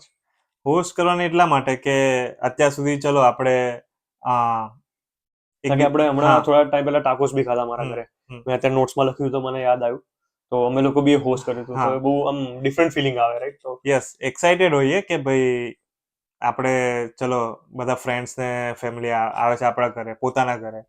કારણ કે હવે કેનેડામાં ઇન્ડિયામાં ઓલરેડી આપણે સોશિયલાઇઝ હોઈએ અને ઇન્ડિયામાં અહીંયા ફેમિલી રાઈટ. પણ આટલું દૂર આવવું અને આટલા બધા લોકોનું મળવું આટલા બધા લોકોનો પ્રેમ લવ મળવો અહીંયા આગળ ફ્રેન્ડ્સનો તો એ ડિફરન્ટ ફિલિંગ છે રાઈટ. હોસ્ટ કરવું લોકો તમારા ઘરે હોસ્ટ કરવો મુશ્કેલના ટાઈમમાં કાઢીને આવે. યા અને મોસ્ટલી બધા બેબીઝ ને બધા લઈને આવે એટલે ઓર મજા આવે બધાને. ડિફરન્ટ બધાના ઘર જોઈને એ લોકો બી એક્સાઇટેડ હોય અને આપણને એઝ અ હોસ્ટ તરીકે આપણે બી એક્સાઇટેડ હોય કે નહીં ચલો કંઈક સારું થાય છે અત્યારે એક્સાઇટિંગ. ડિફરન્ટ ફીલ થાય ઇન્ડિયાના હોસ્ટિંગમાં ઇન્ડિયાના હોસ્ટિંગ પ્રમાણે કેમ ડિફરન્ટ એવું લાગે? યસ તો ડિફરન્ટ તો એટલા માટે કે ઇન્ડિયામાં મોસ્ટલી આપણે જ્યારે મહેમાન આવે ત્યારે ચલો કહીએ કે આવો લો પાણી આપીએ અને થોડી વાતચીત કરીએ ચા પાણી ને રાઈટ. અહીંયા બધું લાઈક આપણે હોસ્ટ કરીએ એઝ લાઈક ફ્રેન્ડ્સ ને બધા તો બધું લાઈક કાઇન્ડ ઓફ ફ્લેક્સિબલ હોય છે. એ લોકો એમની હેલ્પ જાતે કરી રાખે હેલ્પ યોર સેલ્ફ આપણે કહીએ. એ લોકો મીન્સ કે અહીંયા આગળ એક કલ્ચરલી એવું હોય કે ભાઈ અહીંયા આગળનું કલ્ચર જે પ્રમાણે તમે હોવ અને તમે અહીંયા અર્લી પહેલાની એજમાં તમે આવી જાઓ નાનપણમાંથી તો નહીં પણ કે સમજણા થાવ ત્યારે તમે અહીંયા આગળ આવી જાઓ એ પ્રમાણે તો તમને સમજાય કે ભાઈ ઓકે અહીંયા સિસ્ટમ આવી હોય છે તો તમે જાઓ હેલ્પ આઉટ કરો એમને બી બધા સાથે એક સાથે હોય 15 થી 20 જણાનું કરવાનું. ઇન્ડિયામાં કેવું છે કે અડધી રિસ્પોન્સિબિલિટીઝ તો તમે તમારે છોડી દેવાની વાસણ ઘસવાની કે ક્લીન અપ કરવાની ને બધું તો તમારે કોઈ આઈને કરી જાય. ચલો બધા ભેગા થયા હોય તો જોડે જ કરવાનું હોય તો એ તો ઇન્ડિયામાં ને અહીંયા સેમ સરખા જેવું જ હોય એમ. યસ. પણ કેવું કે અહીંયા આગળ યંગ એજમાં એ ડિફરન્ટ અલગ ફીલ થાય કે એટલા માટે નવું કે નવું ફ્રેન્ડ્સ ને હોસ્ટ કરે અને કોઈ રિલેટિવ ને હોસ્ટ કરે એમાં થોડોક ફરક પડી જાય. અને બીજું બી કેવું કે જે ફ્રેન્ડ સાથે ગો થ્રુ કરેલા હોય આપણે સાથે રહેલા છીએ આપણે એ ટાઈમ કાઢેલો છે કે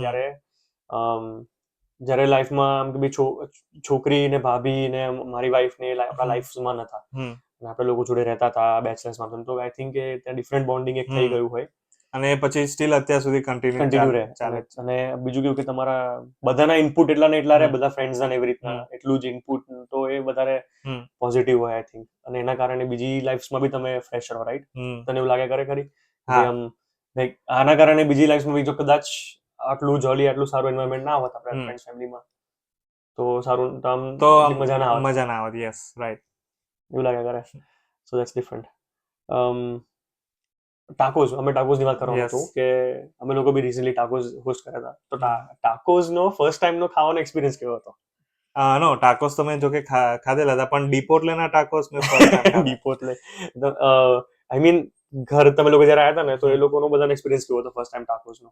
કારણ કે વાઈફે ફર્સ્ટ ટાઈમ ખાધા, રાઈટ? યસ. ભાભીએ અને તારા તો ભાઈએ બી. હા, તો એ લોકોનો બંને એક્સપિરિયન્સ બહુ સારો હતો. મારા ભાઈને જો કે બીન્સ ને એ બહુ ભાવે છે, હા, તો ટાકોસમાં મોસ્ટલી તે જે ઇન્ગ્રેડિયન્ટ કે જે રીતે તે સ્ટફિંગ કર્યું હતું એ બહુ અસમ હતું. બરાબર. અને ભાભીને થોડા એ- બીન્સ નું ઓછું છે, હા, તો પછી થોડા એને આપણે એને વેજી બી ટાકોસ બનાવ્યા હતા. યસ. તો અને મજા આવી. અને પ્લસ આપણે નાચોસ બી ખાધેલા હતા રાઈટ. વિથ સાલસા, અને ઓકે, બધું વ્યવસ્થિત. બધું ઓસમ હતું. મેક્સિકન થઈ ગયું હતું વ્યવસ્થિત ફૂડનું. હમ. That was good.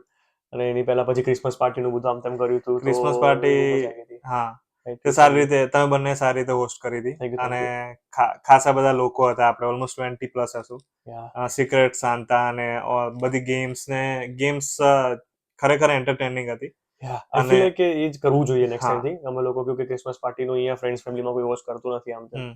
તો કરીશું અમે લોકો મોસ્ટલી ક્રિસમસ પાર્ટીનું, અને કેવું કે આમ કરવાની પાર્ટીઝ ને નાની નાની ગેમ્સ ને આ તે, તો બહુ મજા આવે એમ બધા લોકો લો સાથે ચીલ કરે. અને તમે જે લોકોને ગેમ્સમાં એન્ગેજ રાખ્યા હતા, એ હા. બહુ સારી વસ્તુ હતી. હા, એ ગમી હતી. એમાં આઈ ફીલ લાઈક કે એક વસ્તુ જે ફાયદાવાળી થઈ ગઈ હોય ને, એના full credit goes to my wife.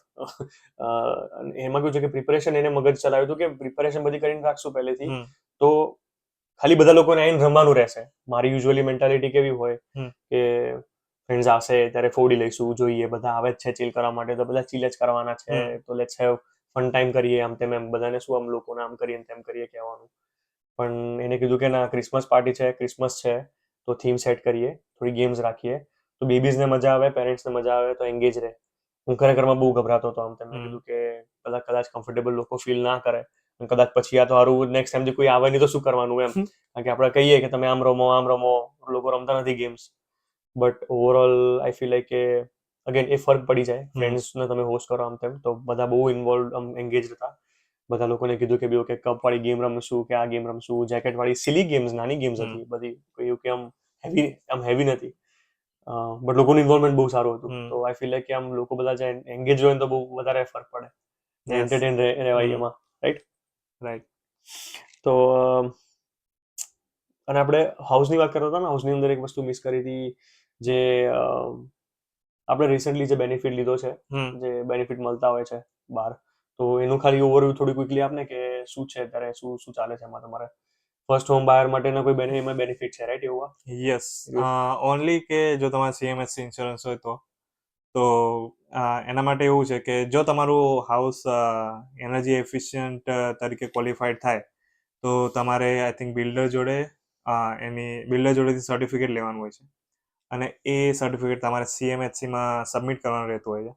અને એના લીધે તમને આઈ થિંક 25% ઓફ સીએમએચસી ઇન્સ્યોરન્સ, એટલી જેટલી વેલ્યુ તમને રિફંડ મળે છે.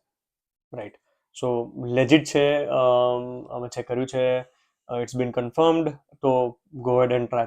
તમે જો ઈચ્છતા હો તો તમે ગો એપ્લાય કરો. એ રિસેન્ટલી નવું છે, તો ખાસા લોકો ઇન્ફોર્મેશન ખબર નથી. Okay, so it's good. હવે મારે પૂછવું હતું કે કેનેડા આયા પહેલા કાઇન્ડ ઓફ જે હમ. જર્નીની આપણે તો વાત કરી કે કેવી હમ. રહી છે, જર્ની સ્ટાર્ટ કેવી રીતના થઈ હતી, તો ઇન્ડિયાની અંદર હમ. તું, તારું બેકગ્રાઉન્ડ શું હતું, શું કરતો હતો? એન્જિનિયરિંગ કરેલું તમે? કેનેડા આવતા જસ્ટ બિફોર શું ચાલતું હતું? જોબ ચાલતી હતી. ઓકે. એન્જિનિયરિંગ પતાઈને અને જોબ સ્ટાર્ટ હતી મારી. મેં ઓલમોસ્ટ આઈ થિંક 7th કે 8th સેમેસ્ટરમાં મેં આઇલ્સના ક્લાસ બી ચાલુ કર્યા હતા. ફર્સ્ટ ટાઈમ આઇલ્સ આપી હતી, તેમાં બેન્ડ એટલા નહોતા આવ્યા. પછી મોસ્ટલી ફ્રેન્ડ્સ બધા ઓસ્ટ્રેલિયા તરફ જવાના હતા, એટલે મારે પણ ઓસ્ટ્રેલિયા જ જવું હતું પહેલાં. એન્ડ પછી અમુક એક બે જણા જોડે એડવાઇસ લીધી કે શું કરવું જોઈએ, ક્યાં જવું જોઈએ, અત્યારે ક્યાં સારું છે. અને પછી એડવાઇસ મળી કે કેનેડા અત્યારે બેસ્ટ પ્લેસ છે જો તમારે સેટલ થવું હોય તો. એ ટાઈમે 2016-2017માં ફરીથી એલટીએસ આપી અને ક્રેક કરીને સારો સ્કોર લાવી દીધો તમે. પછી આઈ થિંક મેં university as well as Lambton college બંનેમાં અપ્લાય કર્યું. પણ લેમ્પટન કોલેજનું ફર્સ્ટ આવ્યું હતું અને યુનિવર્સિટીનું પછી આવ્યું હતું. પણ ત્યારે ફીસ ને બધું પે થઈ ગયું હતું એટલે પછી મેં સ્વિચ નથી કરી, કેમ કે યુનિવર્સિટી આઈ થિંક વિન્ડસરમાં હતી. જો સ્વિચ કર્યો તો આટલું ગ્રેટ ફ્રેન્ડ સર્કલ ના મળ્યું હોત ઓફકોર્સ. તો ત્યાંથી પછી મારી જર્ની સ્ટાર્ટ થઈ અહીંયા કેનેડા આવવાની. હું થોડો સેડ હતો ઇનિશિયલી, કેમ કે મોસ્ટલી ફ્રેન્ડ મારા ઓસ્ટ્રેલિયા હતા અને અહીંયા કોઈ ઓળખતું નહોતું. પણ પછી બધાની જોડે ધીમે ધીમે બોન્ડ સારો થવા માંડ્યો અને અત્યારે લાઈક ફેમિલી જ છે બધા. એ તો બટ બિગિનિંગની અંદર પહેલું વીક, અઠવાડિયું, પહેલો મહિનો એ કેવો હતો?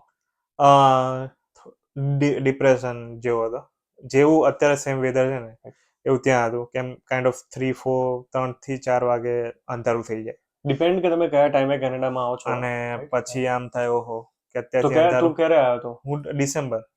ઓકે, હા, તો પછી એટલા માટે. હા, તો વેધર વાઇઝ પહેલા એવું થઈ ગયું હતું, પણ પછી શનિ રવિ હોય એટલે બધા ફ્રેન્ડ્સ ઘરે હોય, એટલે ત્યારે થોડું સોશિયલાઇઝ થાય એટલે ત્યારે મજા આવતી હતી.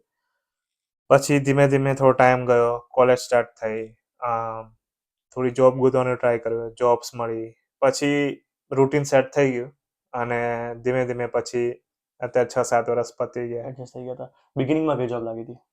Team hotels. અને ઓલ્સો કન્વીનિયન્સ સ્ટોરમાં પણ મેં જોબ કરેલી છે. બીજી કઈ કઈ જગ્યાએ જોબ કરેલી છે? ખાલી જો ટીમ હોટલ્સ થ્રુ આઉટ, અને કન્વીનિયન્સ સ્ટોર એક હતું આપણે સબવે સ્ટેશન હોય ત્યાં એક કન્વીનિયન્સ સ્ટોર હોય ટીટીસીમાં. હા, ટીટીસીનું કન્વીનિયન્સ સ્ટોર. તો ત્યાં પણ જોબ કરેલી છે. તો બંને છે. અને પછી મારે આઈ થિંક ટોટલ 3 સેમેસ્ટર જ ભણવાના હતા અને ચોથું સેમેસ્ટર કોઓપ હતું. તો કોઓપ માટે હું ઓલમોસ્ટ બેરી તો નહીં પણ બેરીથી સેજ આગળ, બેરીથી આઈ થિંક 30-40 કિલોમીટર્સ બિફોર એક જગ્યા હતી. તો ત્યાં છેક સ્કાર્બરોથી છેક ત્યાં ટ્રાવેલ કરવાનું હતું ડેલી, મંડે ટુ ફ્રાઈડે. તો એ આઈ થિંક 2 થી 10 કે 3 થી 11 કેટલી જોબ, એટલો ટાઈમ હતો. 8 આવરની શિફ્ટ હતી. એ બેઝિકલી મેં જે ક્વોલિટીનું સ્ટડી કર્યું, રાઈટ, એનું ઇન્સ્પેક્શનની જોબ હતી. અચ્છા, ગાડીના પાર્ટ્સની ઇન્સ્પેક્શન. કે એટલે ક્વોલિટી અશ્યોરન્સ જોબની બિગિનિંગ. યસ. ટીમ હોટલ્સ અને કન્વીનિયન્સ સ્ટોરની જોબ્સ તમને શું શીખવાડે લાઈફમાં? બેઝિક જે જોબ છે એ કોમ્યુનિકેશન, કે ભાઈ લોકો કઈ રીતે વાત કરે છે, શું કેવો એટીટ્યુડ હોય છે એમનામાં. હું જ્યાં જોબ કરતો હતો ત્યાં પ્રોપર ડાઉનટાઉનમાં હતા અને ત્યાં મોસ્ટલી લોકો કે સામે શેલ્ટર હતું સામે. તો મોસ્ટલી પબ્લિક. શેલ્ટર એટલે શું?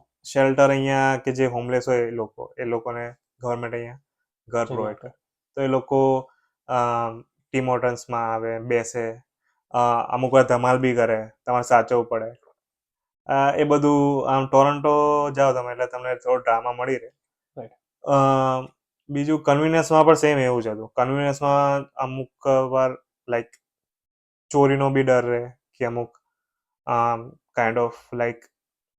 પણ ગુડ થિંગ કે મને એવો કોઈ જોરદાર એવો એક્સપિરિયન્સ નહોતો થયો, પણ મોસ્ટલી મેં 1-2 કિસ્સા સાંભળ્યા હતા. તો એ એક્સપિરિયન્સીસ થઈ ગયા કે કેવી જોબ રહે. પણ ઓવરઓલ લાઈફમાં શું લાગે છે કે જોબ્સ ઇમ્પોર્ટન્ટ કેમ છે? જોબ એટલા માટે ઇમ્પોર્ટન્ટ હતી એ ટાઈમે કેમ કે એ પે આપતી હતી અને આઈ થિંક મેં ફર્સ્ટ સેમેસ્ટરની સપોઝ મેં ફી ભરી હતી, રાઈટ, અને પછી સેકન્ડ સેમેસ્ટરની ફી ભરવાની આવે, તો એ જોબે મારું રેન્ટ અને ફી જે છે એના માટે હેલ્પ મને કરી. તો ફાઇનાન્શિયલી સિવાય બીજું કોઈ લાગે છે કે આમ હેલ્પ થઈ હોય જોબ્સના કારણે? ઇન ફ્યુચર કોઈ દિવસ એવું તું ઈચ્છે કે ભાઈ આમ તું હવે અહીંયા આગળ આવી ગયો, આપણે લોકોએ મજબૂરીમાં અહીંયા જોબ કરી હતી, ભણતા હતા અને ઇન્ડિયાના કારણે પૈસાનું અહીંયા મોંઘું પડતું હતું, એટલે તો આપણે પોતાની ફીસ કરીએ, ભણીએ અને સિસ્ટમ કાઢીએ. ગવર્મેન્ટ 24 કલાક અલાવ કરે છે, એવું નથી કે તમારે કરવી જ, આપણે કરીએ છીએ કારણ કે આપણે ઇન્ડિયાથી આવીએ છીએ પૈસાના કારણે. તો તને એવું લાગે કે ફ્યુચરમાં કે આમ તારા જ્યારે ફ્યુચરમાં કિડ્સને હાથે હોય કોઈ દિવસ, તો થોડો બી એમને એક્સપિરિયન્સ માટે તું, કારણ કે એમને પૈસાની જરૂર મોસ્ટલી નહીં હોય એ વખતે, બરાબર, તો તને લાગે છે કે એમને બીજા કોઈ લાઈફના લેસન્સના કારણે તું મૂકીશ થોડા ટાઈમ માટે બી જોબ કરવા માટે, તું એવું ઈચ્છીશ કે કરે કે ના કરે, કે એ મારો પૂછવાનો પોઈન્ટ એ છે ફાઇનાન્શિયલના સિવાય તને કોઈ એવી લાઈફમાં શીખ મળી એ જોબથી કે જે તું ઈચ્છે કે જે એ જોબ્સથી જ તમે લાઈફમાં અમુક વસ્તુઓ શીખી શકો. મારા થોટ્સ છે એટલે હું એવું બિલીવ કરું છું.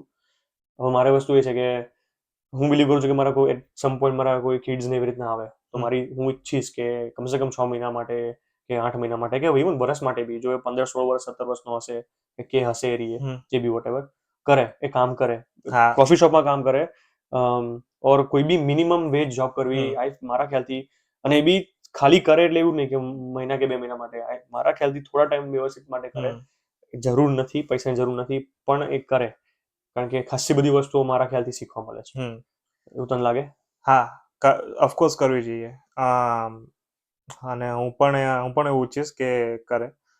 હું જ્યાં બ્રેમ્પટનમાં જોબ કરતો હતો ત્યાં મારો જે સિનિયર મેનેજર હતા I think VP not senior manager તો એમનો સન બી ક્યુબેકમાં આવી રીતે મેકડોનલ્ડમાં એવી રીતે જોબ કરતો હતો એટલે એ પણ કહેતા હતા કે લાઈક તમે જો આવી રીતે ટ્રેન કરો તો એમને પૈસાની કિંમત સમજાશે ઓફકોર્સ મહેનતની કિંમત સમજાશે થોડું સેન્સ આવશે finance how to like manage finance પોતાના ફાઇનાન્સ કેવી રીતના મેનેજ કરવા એમ પોતાને કેવી રીતના મેનેજ કરવો કમ્યુનિકેટ કેવી રીતના કરવું ડિફરન્ટ લોકો આવે આખી દુનિયા જોવે બહાર. હા તમે બહાર જાઓ તમને તમારી કોઈ પડી નથી બેઝિકલી એટલી વસ્તુ સમજાઈ જાય કે ઘરની બહાર પગ મૂક્યો પછી દુનિયાને તમારી પડી નથી તો પણ અને આવી જગ્યાએ તમે કામ કરો તો આવી જગ્યાએ તમને કોન્સ્ટન્ટલી એ વસ્તુ મળતી રહે તો તમે બહુ જ હમ્બલ રહો તમે બહુ જ દુનિયાને આમ ગ્રાઉન્ડ જમીન પર તમે પગ મૂકીને ચાલો એમ તમને કિંમત સમજાય તમે અલગ ટાઈપના લોકો મળો તો એટલે હું તો બિલીવ કરીશ. અને ઇન્ડિયામાં પછી ભણવાનું શું કર્યું તું સ્ટડીઝમાં તે કીધું કે તું ભણ્યો તો મિકેનિકલ એન્જિનિયરિંગ કર્યું હતું 2012 થી 2016 અને પછી તરત જોબ લાગી ગઈ હતી અને જોબ આઈ થિંક મેં 1.5 વર્ષ જેટલી મે બી કરી હશે જોબ ઇન્ડિયામાં અને પછી અહીંયા આવ્યો હતો કેનેડામાં 2017 ડિસેમ્બર સો 2018 જાન્યુઆરીથી 2019 મારું ગ્રેજ્યુએશન હતું અહીંયા 18 થી 20 નાઇસ. ઓકે તો through and through mostly generally આ જર્ની રહી છે કે ભાઈ છેલ્લેથી આ એન્જિનિયરિંગ કર્યું મેકેનિકલનું અને પછી અહીંયા આગળ આવું મિનિમમ વેજ જોબ કરવી અને આવી રીતના એમાં બીજી કોઈ પઝલમાં કે કોઈ સ્ટોરી કોઈ મિસિંગ હોય કે જે તારે કહેવી હોય કે જે આપણે કોઈ પોઈન્ટ ઉપર ટચ કરવો હોય કોઈને શીખવાડવા માટે જણાવવા માટેની ઈચ્છા કરી. હજી એક સવાલ બી છે મારો જે છેલ્લો છે જેમાં હું પૂછીશ કે લાઈફમાં શું લાઈફ લેસન છે બટ અત્યારે એવું કોઈ ટોપિક કે પોઈન્ટ આપણે મિસ કર્યો હોય? મોસ્ટલી તો કોઈ ટોપિક લાઈક કંઈ ખાસ નહીં લાઈક પણ એક ફની કિસ્સો હતો લાઈક આ 12મા પછી જેટલા બી લોકો જોડે આપણે લાઈક એડવાઇસ લે કે ભાઈ કઈ ફિલ્ડમાં તો બધા એવું કહેતા કે ભાઈ મિકેનિકલ એવરગ્રીન લાઈન છે ઓકે તો આપણે એવી રીતે મિકેનિકલ એન્જિનિયરિંગ ચૂઝ કર્યું પણ પછી અત્યારે એવું ફીલ થાય છે કે ઓકે એવરગ્રીન લાઈન નથી પણ એટલી બેડ લાઈન બી નથી કે અત્યારે પણ હું જે કંપનીમાં જોબ કરું છું ત્યાં પણ મિકેનિકલના ખાસા બધા પ્રોજેક્ટ્સ આવે છે. પણ એ જે વાત કરતા હતા તો ઇન્ડિયામાં હતા રાઈટ? તો આપણે તો અહીંયાના માર્કેટની વાત કરે છે તો ઇન્ડિયાના તો લોકો કહેવાના જ કે ભાઈ ત્યાં આગળ તો ચાલે છે. ઇન્ડિયામાં બેઝિકલી ગુજરાતમાં મેં એટલું જોબ માટે હું બહુ ફર્યો નથી એટલે મેં ઘરની નજીક જે પણ મને જોબ મળી હતી રાઈટ હું ત્યાં જ ગયો હતો પણ મિકેનિકલના 100% ક્યાંક આઉટ ઓફ સ્ટેટ કેવી રીતે ડિપાર્ટમેન્ટ કંઈક મોટી કંપની હશે એલએનટી કે એવી બધી પણ અહીંયા બી એની વેલ્યુ છે બેઝિકલી ટૂંકમાં ટૂંકમાં તું કહેવા માંગે છે કે ત્યાંથી મિકેનિકલ કરીને બી અહીંયા આગળ આવવું હોય તો ઓપોર્ચ્યુનિટી છે. તમારે પીએચનું ને એનું લાયસન્સ લેવું પડે. એ શું કયું લાયસન્સ હોય થોડું એક્સપ્લેન કરી દો ને ક્વિકલી. પ્રોફેશનલ એન્જિનિયરનું લાયસન્સ તો એના માટે તમારે અમુક ટેસ્ટ આપવી પડે એક્ઝામ આપવી પડે એ બધું પાસ થયા પછી જે પહેલા પ્રોફેશનલ એન્જિનિયર હોય એના અંડર લાઈક 4 કે 5 યર્સ તમારે જોબ કરવી પડે અને પછી તમને ડેઝિગ્નેશન મળે અને બહુ તો ત્યાંથી ભણીને બી આવવાનું અને પ્લસ તમારે આ બી કરવાનું એ બહુ રિસ્પોન્સિબિલિટી વાળી જોબ છે. અને જોબ મળી જાય પછી તમારે પે ને કેવો હોય છે પે માર્કેટ ફ્યુચર? પે પણ સારો હોય છે સિક્સ ફિગર કહી શકો. અને પછી ફ્યુચર બી સારું એનો કરિયર વાઇઝ. હા, પણ એ બહુ રિસ્પોન્સિબિલિટી વાળી જોબ હોય છે કે તમે સાઇન કરો, સપોઝ કોઈ સ્ટ્રક્ચર છે કોઈ મશીનનું, અને એના ઉપર તમે સાઇન કરી તો એ સ્ટ્રક્ચર મોસ્ટ રિલાયબલ ને સેફ રહેવું જોઈએ. કંઈ બી થાય તો લાયબિલિટી એ એન્જિનિયર ઉપર આવે, સોર્ટ ઓફ એવું કંઈક હોય છે. રાઈટ. ઓકે, તો દેટ્સ ગુડ. હવે ઓવરઓલ આટલું બધું જાણી જોઈને શીખીને એવું શું લાગે છે કે જે શીખ્યો હોય તું કોઈ કરતા બી ટાઈમ લેવો હોય તો બી ટેક યોર ટાઈમ, પણ એવી કોઈ વસ્તુ હોય કે તારા થોટ હોય કે તને લાગતું હોય કે શીખવાડવા જેવું છે, કહેવા જેવું છે, જાણવા જેવું હતું, કે પછી વ્યુઅર્સને કોઈ વસ્તુની હૂંફ આપવી હોય કે કેવું હોય કે ભાઈ ઓકે છે લાઈફમાં તમે જે કરો છો એ, કે પછી કેવી રીતના કરવું જોઈએ, જેટલું તું શીખ્યો, હજી તો આપણે લાઈફમાં બહુ કરવાનું બાકી છે, હું કે આમ આપણે કોઈ શીખામણ આપવાના નથી થઈ જતા અત્યારથી, પણ જેટલું અત્યાર સુધીમાં શીખ્યો કર્યો એમાં શીખવામાં તો મોસ્ટલી અત્યારે હું જેટલું બી શીખ્યો છું એ થ્રુઆઉટ આપણા મોસ્ટલી ગ્રુપ સર્કલ, આપણું ફ્રેન્ડ સર્કલ છે એમના થ્રુ શીખ્યો છું.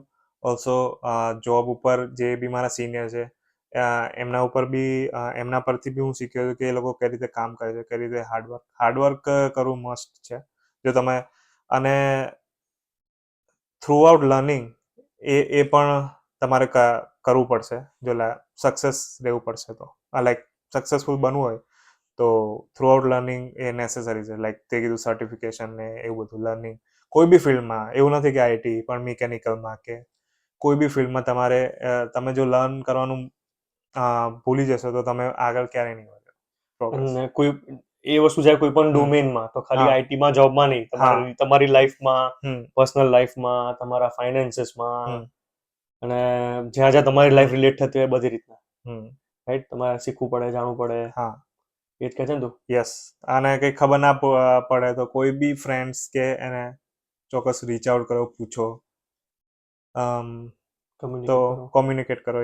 તો એ એક વસ્તુ છે. સો ફ્રેન્ડ્સના ક્લોઝ રહો, સાથે ગ્રો કરો, સાથે શીખો. Right. Yes. Okay, that's a good wrap. Thank you so much આવવા માટે અને બધી thank you for having me. Information share કરવા માટે થેન્ક યુ. No problem.